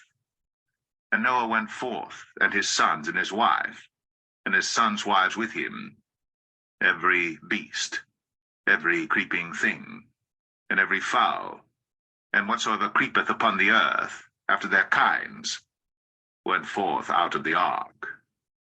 And Noah builded an altar unto the Lord, and took of every clean beast and of every clean fowl, and offered burnt offerings on the altar. And the Lord smelled a sweet savor. And the Lord said in his heart, I will not again curse the ground any more for man's sake. For the imagination of man's heart is evil from his youth, neither will I again smite any more everything living, as I have done.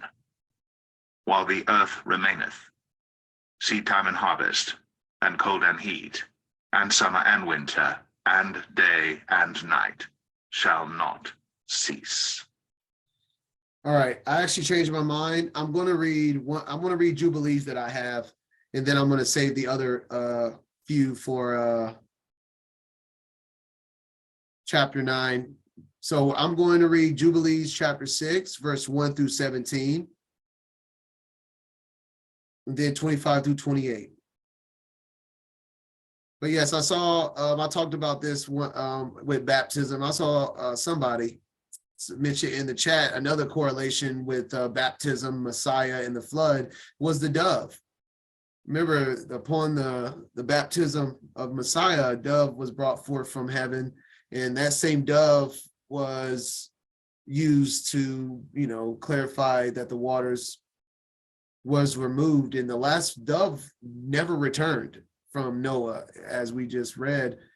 And it seems, just a cool correlation that the dove, to confirm the flood has been, fully removed from earth, never returned, and then a dove came from heaven at the same time that Mashiach was baptized. Very cool. So yes, we're going to Jubilees chapter 6 now. Nope, that's Enoch. Jubilees 6. And we're reading 1 through 17. Reading this because it says if we go back, it tells us, it just doesn't tell us, and it tells us in its own way of what we have. But it came to pass in the 600th year, in the first year, in the first month, in the first day of the month. So in Jubilees, that tells you the new moon, on the new moon, on the new moon. It's just a different vocabulary of saying it. So we're just reading it from a different point of view that gives different and more details of exactly what happened, of what we just read, of the ark getting planted in his spot where it landed, and him getting off the ark all the way to him making an altar and doing his first sacrifices. We can see in Jubilees. So let's get it.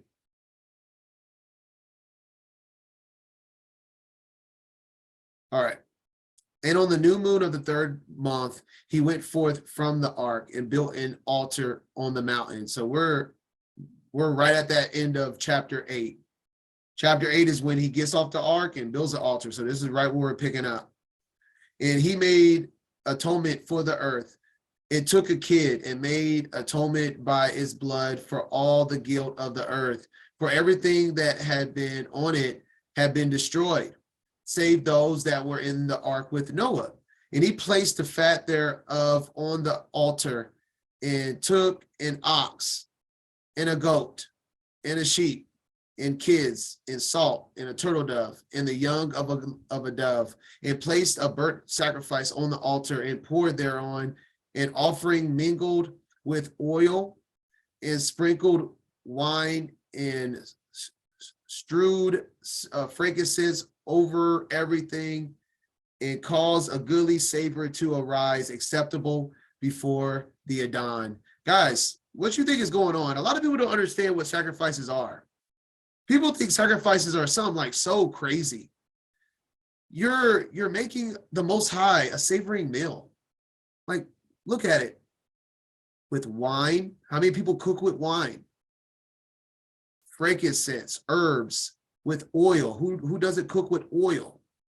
And then they cook it. Burnt sacrifice. Even the Most High wants his meat cooked. Like, this is a meal. This is just meal for our Creator. That's what a burnt offering is. You don't notice that.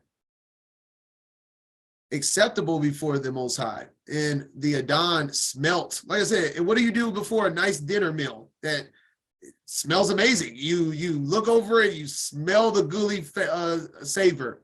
And he made a covenant with him that there should not be any more a flood to destroy the earth, that all the days of the earth, seed time and harvest should never cease. Cold and heat, and summer and winter, and day and night should not change their order, nor cease forever. And you increase ye, multiply upon the earth. I don't know about y'all. I haven't found anything that nullifies this commandment. This commandment stands. Just want to say that. And become many upon it, and be a blessing upon it. You see that? He's talking to the righteous, right? He wants the righteous to multiply, to be numbered, to be a blessing. The fear of you and the dread of you I will inspire in everything that is on earth and in the sea. And behold, I have given unto you all beasts, and all winged things, and everything that moves on the earth, and the fish in the waters, and all things for food, as the green herbs. I have given you all things. And we already know. I mean, we're going to see this again. And this is actually, that commandment is given in the beginning of Genesis 9. But we all know context is key. This is with Leviticus 11, the food law of clean and unclean meat.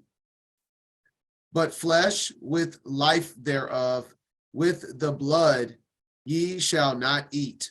For the life of all flesh is in the blood. I mentioned this, exact thing with Cain and Abel. It's okay. Most High asked for first fruit offerings, but in offering of an animal, the point of offering of an animal is a atonement. And it's through the blood. Life of all flesh is in the blood. If you're atoning for transgressions, which the penalty of it is sin, and in the Most High, that's what he wants, then that's what he wants, because that's how the spiritual currency is. Blood is spiritual currency. Lest your blood of your lives be required at the hand of every man, at the hand of every beast, will I acquire the blood of man. See? Where am I going to here? I'm going all the way to 17. Okay, yeah, 17. Whosoever sheddeth man's blood, by man shall his blood be shed, for in the image of Elohim made he man. And you increase ye, multiply on the earth. And Noah and his sons swore that they would not eat any blood that was in any flesh. He made covenant before the Adon forever throughout all the generations of the earth in this month. On this account, he spoke to thee that thou shouldest make a covenant with the children of Yasharallah in this month upon the mountain with an oath that thou shouldest sprinkle blood upon them because of all the words of the covenant which the Adon made with them forever. Guys, I'm gonna bring this up in a second. This is literally in the book of Exodus. It's crazy. All this stuff is 100% connected. And these are in the days of Noah is when this is being spoke. And this testimony is written concerning you, that you should observe it continually, so that you should not eat on any day any blood of beasts or birds or cattle during all the days of the earth. And the man who eats the blood of beasts or of the cattle or of the birds during all the days of the earth, he and his seed shall be rooted out of the land. And do thou command the children of Yasharallah to eat no blood, so that their names and their seed may be before the Adon, our Elohim, continually. And I'm going to add this in. I know this is out the blue. I just thought of it. The biggest thing when in the book of Acts, when he's talking about circumcision, and it's a whole ordeal where people go and say circumcision is done away with, because when Peter and James spoke about it, he told them to stop eating blood. And and doing all of these crazy things. The order behind things is how can someone tell someone to be circumcised when they're still doing pagan practices that removes them from the covenant of the Most High? The point of that chapter in Acts is saying that y'all have to stop eating blood before even thinking about taking part of the covenant. In other words, there was more serious matters that was at hand with the pagans that was trying to get grafted in at the time than telling them to get circumcised while they're still eating blood. Why are you getting circumcised while you're still eating blood? In other words, don't practice the works of a kingdom without actually walking in the spirit of the kingdom. And so if you're going to walk in the spirit, prove it by not doing pagan practices such as drinking of blood. We see how bad it is. It keeps talking about it over and over again. Continuing, verse 14. And for this law, there is no limit of days, for it is forever. They shall observe it throughout their generations, so that they may continue supplicating on your behalf with the blood before the altar every day. And at the time of morning and evening, they shall seek forgiveness on your behalf perpetually before the Adon, that they may keep it and not be rooted out. And he gave to Noah and his sons a sign that there should not again be a flood on earth. He set his bow, the rain bow, in the cloud for a sign of eternal covenant, that there should not again be a flood on the earth to destroy it in all the days of earth. And it's so cool because anyone can make a rainbow. All you need is water. And it's crazy. That's why it's called a rainbow. The precipitation of rain is what causes the rainbow. If you I should say water and light. If you get a water hose and you spray it in the air with the sunlight at the right angle, you can see a rainbow. So it's just such a cool thing that the covenant is about. The rainbow is about the flood, and the rainbow in the covenant is through the word, which is the light of the world. So when you shine the light of the world through water, it creates a rainbow. And it's both of them combined. The light of the word and rain, water, creates a rainbow. The two things that the covenant is about. For this reason, it is ordained and written on the heavenly tablets that they should celebrate the Feast of Weeks in this month once a year to renew the covenant of the covenant every year. I made a post about this, but I'm going to bring it all together. The Feast of Weeks is Shavuot or Pentecost. Do you know that Pride Month with the rainbow is in June? June is the pagan month that Shavuot usually falls in. So by no coincidence, Hasatan chose the month where the rainbow was given and perverted it and gave it to his people and flipped it on his head. And going back up here when he says, this testimony is written concerning you that you should observe it continually. The man who, excuse me. Wait a minute. Oh, right here, my bad, wrong verse. Talking about the oath that thou shouldest sprinkle blood upon them because of all the words of this covenant. The covenant made at Mount Sinai, and I'm not even going to go to it. We'll read it when we get to Exodus. They sprinkle blood during Shavuot, Feast of Weeks.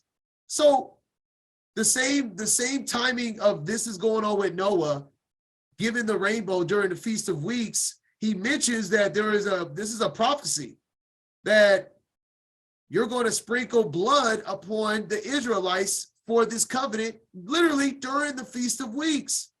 All of this happens during the same time, just different year. It's just, I mean, man, it's honestly crazy how all these things are connected. And we're going to go to 25 through 28 real quick, and we'll get back. We'll get in chapter 9.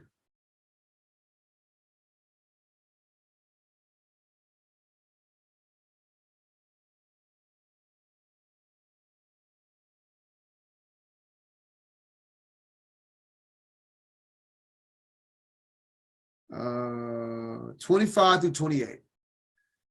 And on the new moon of the first month. So these are, and everything that was going on with Noah is the origin in the beginning of new moon festivals right here. On the new moon of the first month, he was bidden to make for himself an ark. And on that day, the earth became dry, and he opened the ark and saw the earth. And on the new moon of the fourth month, the mouths of the depths of the abyss beneath were closed. And on the new moon of the seventh month, all the mouths of the abysses of the earth were opened, and the waters began to descend into them. And on the new moon of the 10th month, the tops of the mountains were seen, and Noah was glad. And on this account, he ordained them for himself as feasts for a memorial forever, and thus they are ordained. And they were placed on them on the heavenly tablets. So, and it talks, so forever. So that's the origin story of the beginning of new moon festivals, was during the times of Noah, such as so many other stories, is early on before Mount Sinai. A lot of people believe the Torah started at Mount Sinai. A lot of people believe the timing of the festival started at Mount Sinai. No. Some started in Noah, some was in Abraham, some was in Jacob's time, and it's a ripple effect. This is throughout history. These days have stood out throughout history. They just, at Mount Sinai, they was put as an order structure of what you need to be keeping as a people, because before Mount Sinai, there wasn't a people. There was a so-called chosen seed, a remnant that he was choosing. But at Mount Sinai, he chose a people, and he put it in an orderly fashion for the people all the way up into our time. All right, chapter 9.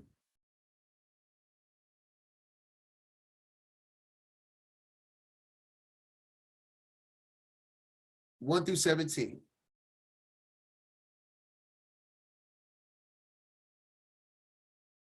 Genesis 9. And God blessed Noah and his sons, and said unto them, Be fruitful, and multiply, and replenish the earth. And the fear of you, and the dread of you, shall be upon every beast of the earth, and upon every fowl of the air, upon all that moveth upon the earth, and upon all the fishes of the sea. Into your hand are they delivered. Every moving thing that liveth shall be meat for you, even as the green herb have I given you all things. But flesh, with the life thereof, which is the blood thereof, shall ye not eat. And surely your blood of your lives will I require. At the hand of every beast will I require it, and at the hand of man, at the hand of every man's brother will I require the life of man. Whoso sheddeth man's blood, by man shall his blood be shed. For in the image of God made he man. And you, be ye fruitful and multiply, bring forth abundantly in the earth, and multiply therein. And God spake unto Noah, and to his sons with him, saying, And I, behold, I establish my covenant with you, and with your seed after you, and with every living creature that is with you, of the fowl, of the cattle, and of every beast of the earth with you, from all that go out of the ark to every beast of the earth. And I will establish my covenant with you. Neither shall all flesh be cut off any more by the waters of a flood, neither shall there any more be a flood to destroy the earth.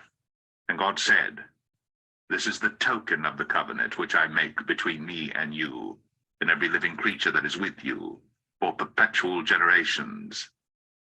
I do set my bow in the cloud, and it shall be for a token of a covenant between me and the earth. And it shall come to pass, when I bring a cloud over the earth, that the bow shall be seen in the cloud. And I will remember my covenant, which is between me and you and every living creature of all flesh. And the waters shall no more become a flood to destroy all flesh. And the bow shall be in the cloud, and I will look upon it, that I may remember the everlasting covenant between God and every living creature of all flesh that is upon the earth. And God said unto Noah, This is the token of the covenant, which I have established between me and all flesh that is upon the earth. And the sons of Noah that went forth of the ark were Shem and Ham and Japheth. Okay. Now we are at the sons just got off the ark. And now we're going to get into a detail of what happened right when they got off the ark. One of my favorite chapters of Jubilees, chapter 10. This is where the demonic ruach's origin story is at. We're going to read verses 1 through 14. And in the third week of this Jubilee, the unclean demons began to lead astray the children of the sons of Noah to make to err and to destroy them. And the sons of Noah came to Noah, their father, and they told him concerning the demons which were leading astray and blinding and slaying his sons' sons. And he prayed before the Adon, his Elohim, and said, Haya, of the spirits of all flesh, who has shown mercy unto me, and has saved me and my sons from the waters of the flood, and has not caused me to perish as thou didst the sons of perdition. For thy grace has been great towards me, and great has been thy mercy to my soul. Let thy grace be lift up upon my sons, and let not wicked spirits rule over them, lest they should destroy them from earth. But do thou bless me and my sons, that we may increase and multiply and replenish the earth. And thou knowest how thy watchers, usually when they say watchers from Jubilees to Enoch, this is talking about bad angels. The fathers of these spirits. So remember, it was very important to understand the beginning of Genesis 6. Thy watchers are angels, which are the father of these spirits. So this is clearly identifying what the spirits are. It's the Nephilim, the spirits of the Nephilim, which are the sons of angels. Acted in my day. And as for these spirits which are living, imprison them and hold them fast in the place of condemnation. And let them not bring destruction on the sons of thy servant, my Elohim, for these are malignant and created in order to destroy. And let them not rule over the spirits of the living, for thou alone canst exercise dominion over them. And let them not have power over the sons of righteous from henceforth and forevermore. And the Adon of our Elohim bade us to bind all. And the chief of the spirits, Mastema, another name for a fallen angel, came and said, Lord, Creator. And this is, and understand what's happening here. For people that don't understand the structure of all things, this is a fallen angel about to plead with the Almighty Creator. There's only one Creator, y'all. There's only one. And everything goes through the Creator. Doesn't matter if it's Messiah. Yes, Messiah. Yes, Messiah goes through the Creator. Everyone goes through the Creator. Messiah is empowered through the Creator. He does not hold the power of, because like I said, everything was made by Messiah, but that doesn't mean it was without the Creator. The Creator is what gave the power for Messiah to be who he is, and all glory through all of that. But understand the order matters. From fallen angel to Messiah himself, all things go through the Creator. Let some of them remain before me. So this is Mastema asking the Creator, let some of them remain before me and let them hearken to my voice. And do all that I shall say unto them. For if some of them are not left to me, I shall not be able to execute the power of my will on the sons of men, for these are for corruption and leading astray before my judgment. For great is the wickedness of the sons of men. So why is demons here? They're here to trick you into making bad decisions. This life is a test. If you haven't got that yet, then I don't know what's going on with you. Study on that. That's why no matter what trials you go through in this life, you give praises to the Almighty, because he's testing you. And if you can remember to give praise in the time of your tribulation, then you will pass that test, because you are keeping your eyes on him. You're understanding that, oh, what's going on? Oh, I see what's going on, Abba. I got you. I'm going to make the right decision. I'm going to give glory to your kingdom. That's the purpose of this life, and that's the purpose of these demons.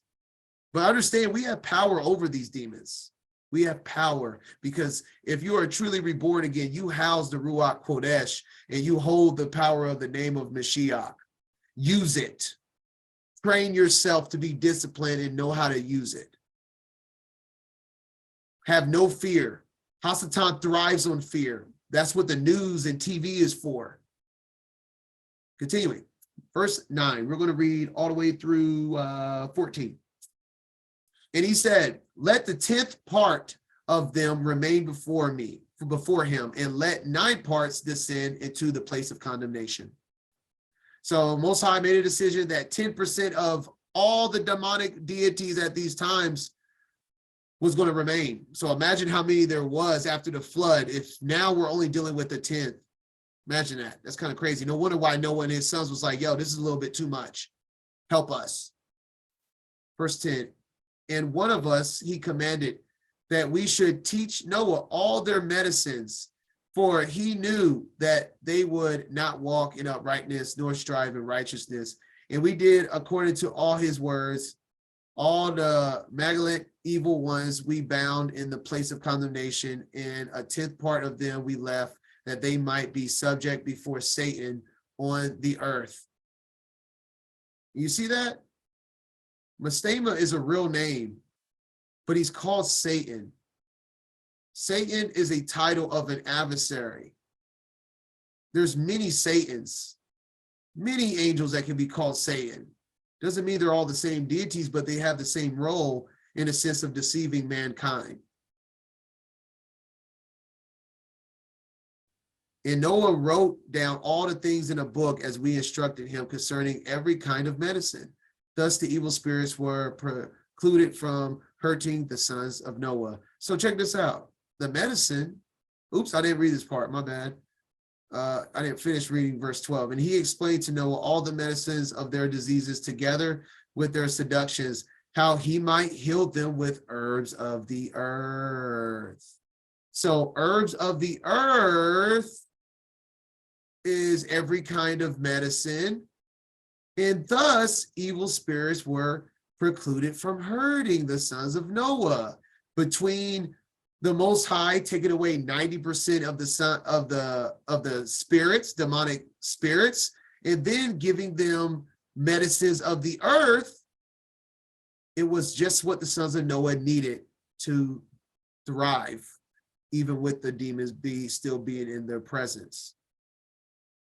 Verse 14, and he gave all that he written to Shem, his eldest son. And that's weird, because it makes us, I think Japheth is the eldest, maybe his beloved son. I don't know about that part right there. For he loved him exceedingly above all his sons. Yeah, exactly. More like his beloved son. I think Japheth is the oldest, if I'm not mistaken, though. And Noah slept with his fathers and buried at Mount Lubar in the land of Akarat. Do I need to? No, I'm gonna stop there. All right.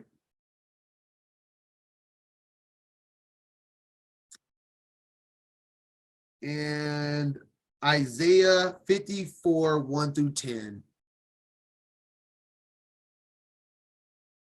Sing, O barren, thou that didst not bear. Break forth into singing and cry aloud that thou didst not travail with child. This whole chapter, this Isaiah, this is talking about the Most High punishing Yasharallah, but he will return and, save them.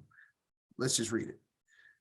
For more are the children of the desolate than the children of the married wife, says the Adon. Enlarge the place of thy tent, and let them stretch forth the curtains of thy habitations. Spare not the length of thy cords, strengthen thy stakes, for thou shalt break forth on the right hand and on the left, and thy seed shall inherit the Gentiles. Make the desolate cities to be inhabited.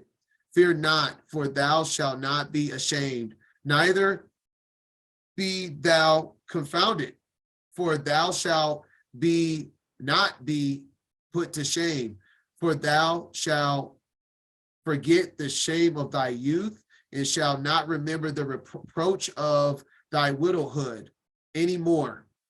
For thy maker is thy husband, and the Adon of hosts is his name, and thy redeemer of the Holy One of Yasharallah, the Elohim of the whole earth shall he be called. For the Adon has called thee as a woman forsaken and grieved in spirit, and a wife of youth, when thou hast refused, says the Most High. For a small moment have I forsaken thee, but with great mercies will I gather thee. In a little wrath I hid my face from thee for a moment, but with everlasting kindness will I have mercy on thee, says the Adon, thy Redeemer. For this is as the waters of Noah unto me. For as I sworn that the waters of Noah should no more go over the earth, so have I sworn that I would not be wroth with thee, nor rebuke thee. For the mountains shall depart, and the hills be removed, but my kindness shall not depart from thee, neither shall the covenant of my peace be removed, says the Adon that has mercy on thee. All praises. From him removing the righteous before the flood, from him protecting the righteous during the flood, and for the promise of the covenant of the rainbow, the Most High shows mercy, and he always, always protects his children. So just make sure you're his child. Don't play with the Most High. All right, back to chapter 9.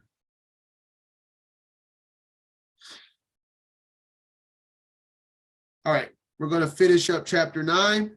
Let's get it. 18 through 25. And Ham is the father of Canaan. These are the three sons of Noah, and of them was the whole earth overspread.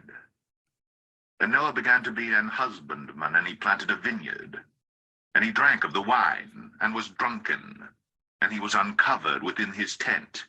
And Ham, the father of Canaan, saw the nakedness of his father, and told his two brethren without. And Shem and Japheth took a garment and laid it upon both their shoulders, and went backward and covered the nakedness of their father. And their faces were backward, and they saw not their father's nakedness.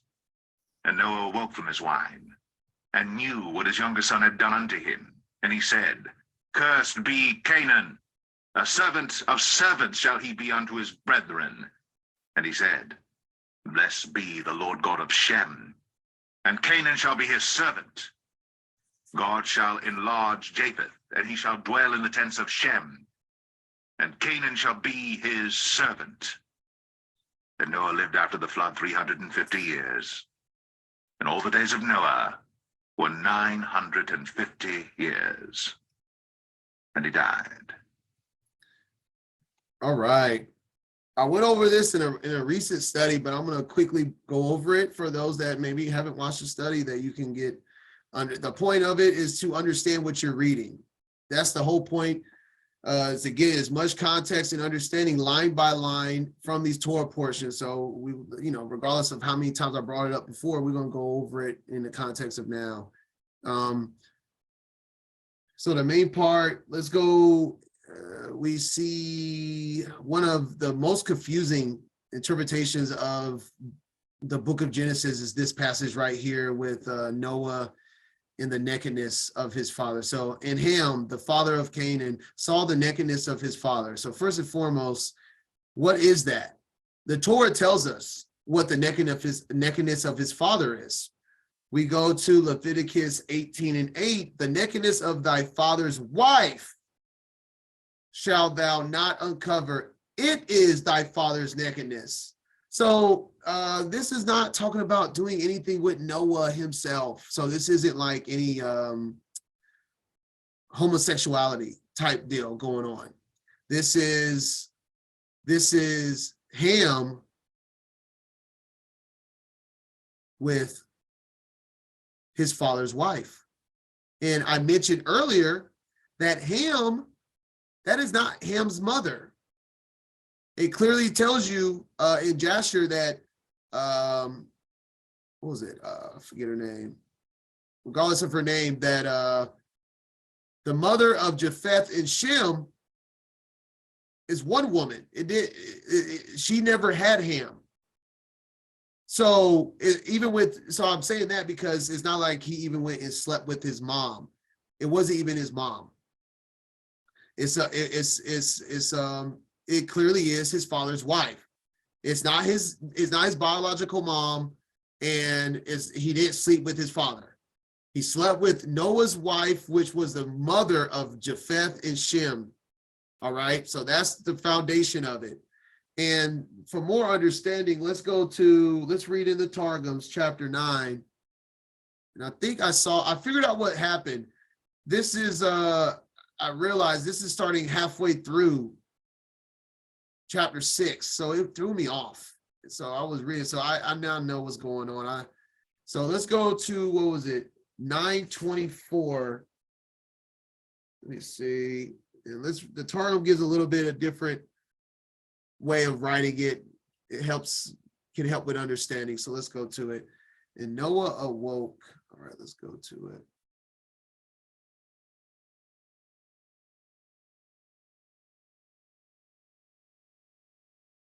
All right, like I said, no verses, but here we are. We're reading chapter 9, verses 24 through 26. Right here. Okay. Oh, come on. And Noah awoke from his wine and knew by the revelation of a dream. So the Most High straight up told Noah, wake up, Ham raped your wife. What had been done to him by Ham, his son? And this is just what it says. Who was inferior in worth, on the account that he had not begotten a fourth son. And he said, accursed is Canaan, who is his fourth son. A serving servant shall he be to his brethren. Yeah, we can just stop right there. So what's going on here?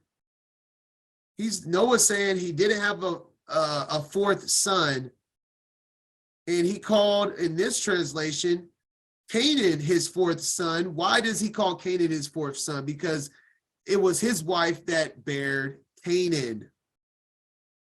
Accursed is Canaan, who is my fourth son.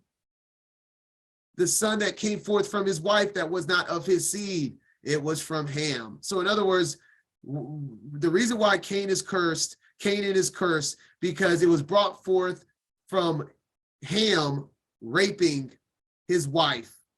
And that is the origin story of Canaan. And Canaan is cursed all throughout. Remember, the land of the Israelites is named after Canaan because Canaan didn't listen to the lot of the land that they were given, and they took Shem's lot, and they were cursed again. So Canaan was cursed from the womb, and then they were cursed again because they didn't listen to the commands of their father. But actually, I think Ham gave them very bad instructions because Ham was not a righteous man himself. But that's a whole nother story.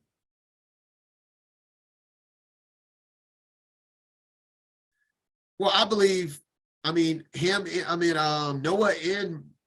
and Noah's wife could have drank of the wine and went to sleep and whatnot.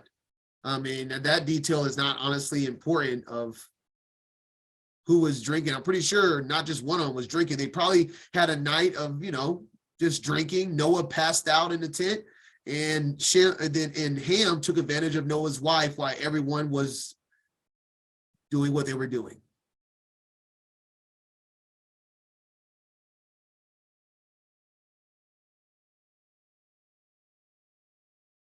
Yes, Canaan is Noah's wife's son from Ham. Yes. Yeah, I mean, just to be 100 in layman's terms, let me say this. Noah and them made a vineyard. Let's say they get their first fruits. They made their first wine. They're excited. Their first time they're drinking wine from after the flood. So they all drinking wine, rejoicing, happy. Noah gets tired. He goes to sleep. Ham's feeling good about himself. He like, that woman, I ain't got, that ain't my mama. I'm feeling good. He goes after Noah's wife. He rapes her, impregnates her, and that's why he says, my fourth son, Canaan, I curse you because you are from rape of Ham. That can happen anytime in life. That's I'm telling you, that's what it is. That's what happened.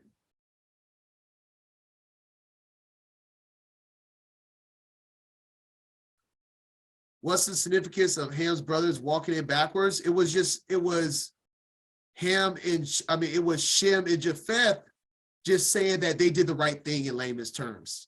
That they went and took care of their mother after Ham came and told what he did, because it says Ham came and told his brothers what he did, and they're walking in backwards and saying that they handled it in a righteous manner. Who knows what it really looked like?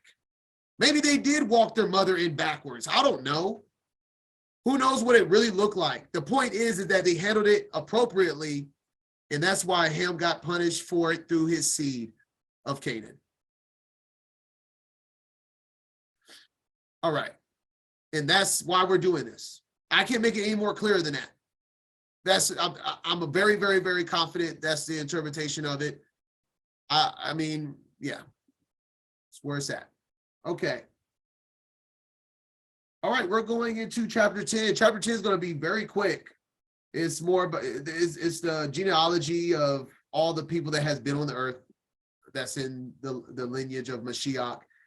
And I'm going to just point out a few things, and we're about done. Let's get it. Chapter 10.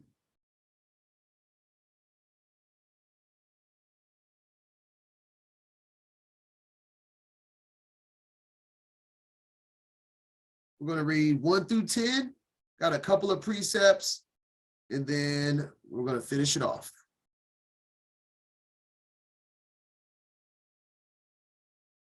Genesis 10.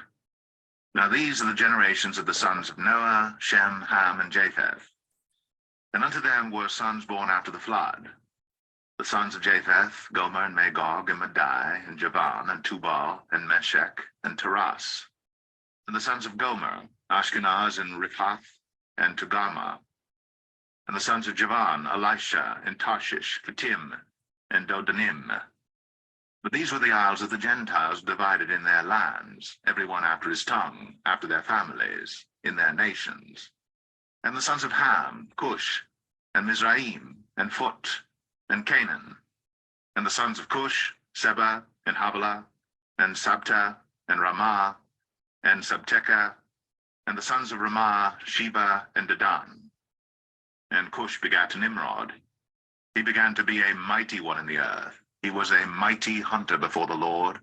Wherefore it is said, even as Nimrod, the mighty hunter before the Lord. And the beginning of his kingdom was Babel, and Erech, and Akkad, and Calneh in the land of Shinar. All right. We spoke in week 1 about a certain garment that was given to Adam and Eve before leaving the garden. Well, we're going to touch on that and just give more description of Nimrod, because Nimrod is a pretty pivotal character in the word. The first religion of man after the flood is the origin is Nimrod. So we're going to read Jasher chapter 7, verse 23 through 30 now. Chapter 7, verse 23 through 30. And Cush, the son of Ham, the son of Noah, took a wife in those days in his old age and bare a son. And they called his name Nimrod, saying, at that timing, the sons of men began to rebel and transgress against Elohim. And the child grew up, and his father loved him exceedingly, for he was the son of his old age. And the garments of skin which the Most High made for Adam and his wife, when they went out of the garden, were given to Cush. And after the death of, oh my goodness, I should have mentioned something. I actually forgot to mention, let me see if it's in this same chapter. 1 second. The only reason it was given to Cush is because Ham stole it. So Ham gave the garments. Does it say that right here? Let me see. Oh yeah, oh my bad, it actually says it. Okay, I thought I was supposed to be said before, so my bad. Let me finish reading. I wanted to make sure it was said right. So the garments that was given to Adam and Eve was given to Cush, and we're about to see why. Because we're like, why Cush? For after the death of Adam and his wife, the garments were given to Enoch. Okay, so it was from Adam and Eve to Enoch, the son of Jared. And when Enoch was taken up to Elohim, he gave them to Methuselah, his son. And at the death of Methuselah, Noah took them and brought them to the ark. So in other words, they're getting passed down to very righteous, chosen people. And to be completely honest, if you have watched or know of the order of Melchizedek, these are all order of Melchizedek. Just throwing that in there. If you don't know, I'll do a study. I'm doing a new study on that very soon. But you have from Adam to Enoch to Methuselah to Noah. And he took it on the ark. And they're going, Ham stole those garments from Noah, his father, and he took them and hid them from his brothers. So that's how Cush got it, because now it's in the hands of people that aren't righteous. Before that, every single person was very righteous. And then, of course, how do the unrighteous get it?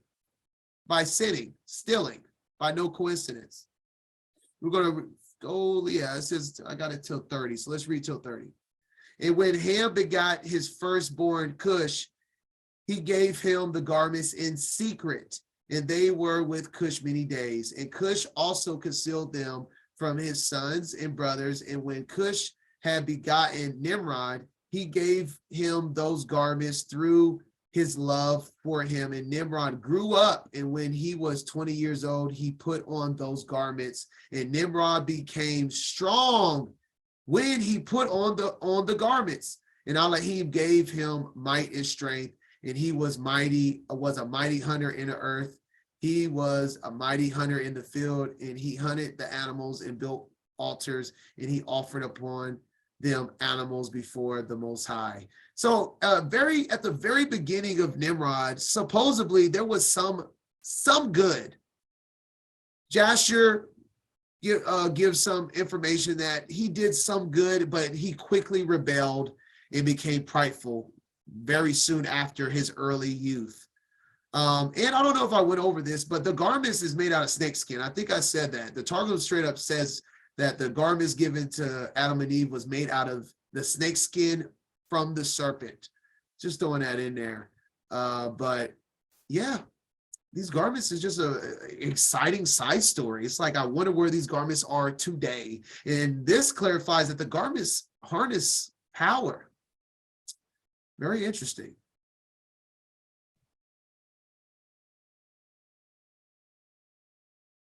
All right. And I got a note in the Targums. What I got?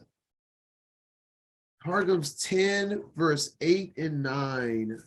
Let me see. Okay, this is just a Targums giving a different description on Nimrod, even though he started off as an okay person, quickly rebelled, and the Targums talk about Nimrod a little bit different than just a mighty hunter before the Lord, because he really wasn't. 90% of his life, he wasn't. And Cush begat Nimrod. He began to be mighty in sin.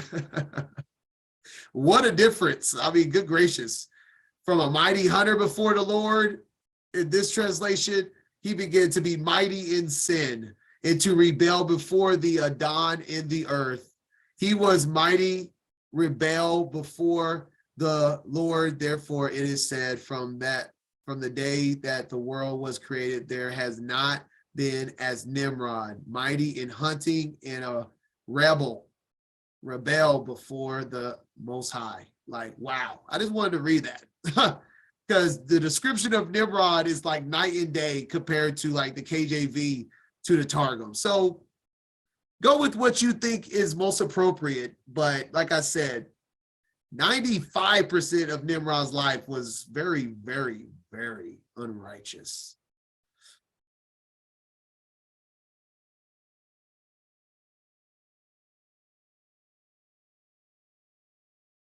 No, the garments was given to them upon leaving the garden. There was no sacrifices in the garden. All right, let's finish up chapter 10 and wrap this Bible up for week 2 Torah portion. Out of that man went forth Ashur, and builded Nineveh, and the city Rehoboth, and Calah, and Rezin between Nineveh and Calah, the same is a great city. And Mizraim begat Ludim, and Anamim, and Lehabim, and Naphtuhim, and Pathrozim, and Casluhim, out of whom came Philistim, and Caphtorim. And Canaan begat Sidon his firstborn, and Heth, and the Jebusite, and the Amorite, and the Girgashite, and the Hivite, and the Archite, and the Sinite, and the Arvadite, and the Zemarite, and the Hamathite. And afterward were the families of the Canaanites spread abroad. And the border of the Canaanites was from Sidon, as thou comest to Gerar, unto Gaza, as thou goest unto Sodom and Gomorrah, and Admah, and Zeboim, even unto Lasha. These are the sons of Ham, after their families, after their tongues, in their countries, and in their nations. Unto Shem also, the father of all the children of Eber, the brother of Japheth, the elder, even to him were children born, the children of Shem, Elam, and Ashur, and Arphaxad, and Lud, and Aram. And the children of Aram, Uz, and Hul, and Gether, and Mash. And Arphaxad begat Salah, and Salah begat Eber. And unto Eber were born 2 sons. The name of one was Peleg, for in his days was the earth divided, and his brother's name was Joktan. And Joktan begat Almadad, and Sheleth, and Hazarmaveth, and Jerah, and Hadaram, and Uzal, and Diklah, and Obal, and Abimael, and Sheba, and Ophir, and Havilah, and Jobab. All these were the sons of Joktan. And their dwelling was from Mesha, as thou goest unto Sephar, a mount of the east. These are the sons of Shem, after their families, after their tongues, in their lands, after their nations. These are the families of the sons of Noah, after their generations, in their nations, and by these were the nations divided in the earth after the flood. All right, a couple of last points here. First and foremost, we know that Judah, aka Jews, Judah is a people that comes from Judah, right? Till this day, I do not understand how you can be an Ashkenazi and then say you're a Jew. These are 2 different people in the Bible. If your bloodline is Ashkenaz, then you're not from Judah.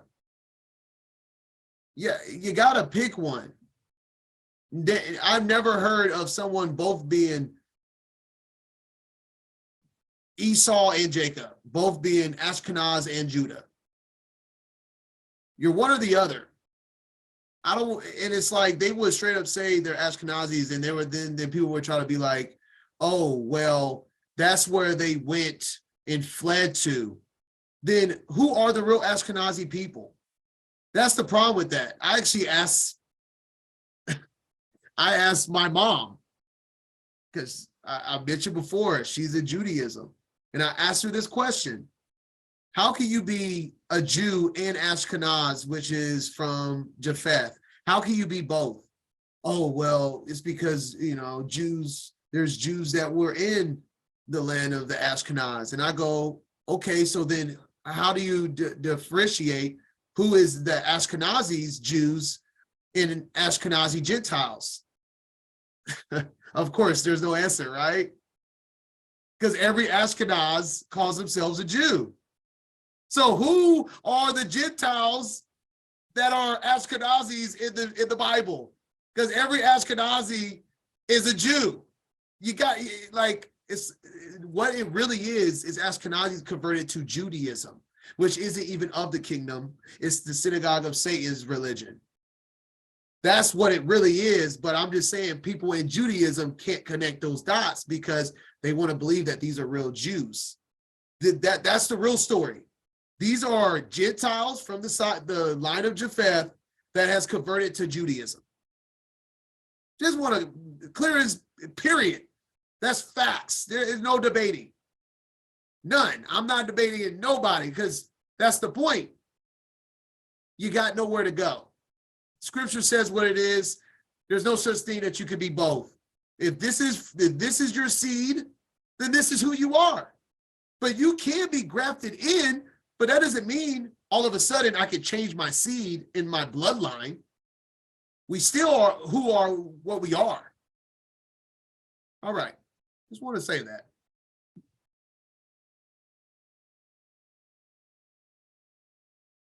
And going down to verse 25, 25. The name of one was Peleg, for in his day was the earth divided. And just want to point out that people use this as like Peleg is, I don't know, abbreviation, something short, an origin word for Pangea. And like the idea of, and I'm not trying to say it's wrong. I just don't believe it. There's not enough facts for me to believe it. I don't believe just something out of thin air that has no facts or any scriptural context to, because that is not what Peleg means. It doesn't mean Pangea in the plates of the earth dividing. We see this in Jubilees 8:8. That Peleg, he called his name Peleg, for in the days when he was born, the children of Noah began to divide the earth amongst themselves. This is talking about just dividing the earth. That's how Noah, that was the beginning of how Shem, then the Israelites became owners and had rights to what the land of Canaan was. And when I was talking about Canaan stole their land, and the Most High went and pushed out all the Canaanites and was slaughtering them because they were in the land that didn't belong to them. That's where it started. It wasn't nothing with the plates of the earth separating. Peleg is a time where the earth was divided in a sense of ownership. And for this reason, he called his name Peleg. It doesn't mean plates. It means dividing for ownership. Oh, and last but not least, let's go to the timeline. We're going to do this at every study because that's what it's about. Put it in context. All right.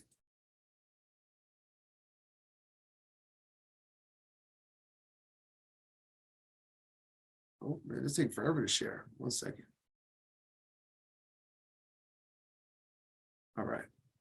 All right, so roughly, we started around this study roughly around, I'm just going based off of this timeline, and not saying it's perfect, we're just getting an idea here. Roughly around 3000 BC is where we started this week's Torah portion, right before, well, actually, technically, it was in Jared's time, if we want to be technical, of the beginning of chapter 6 was around 3500 BC. The times of Jared is when the sons of the Most High, the angels, came and mated with women. And then it kind of fast forwards to right before the flood in the birth of Noah. And then we go down to, like it says, chapter 7, Genesis, the flood, with just 3 sons, Shem, Ham, and Japheth. And then we're just getting, for next week's Torah portion, we're just getting at the top of Nimrod, and then into Abraham's story. This is where we're leaving off, right? Just roughly, yeah, this is right after the flood. All right. And that concludes our Torah portion. I appreciate y'all joining me. Shabbat Shalom. Once again, hope to see y'all next week. Week 3 of our Torah portion, starting with chapter 11, getting into the story of Nimrod and Abraham. Oh, I love it. I love the book of Genesis, y'all. I love it. But thank y'all for joining me, and Shalom.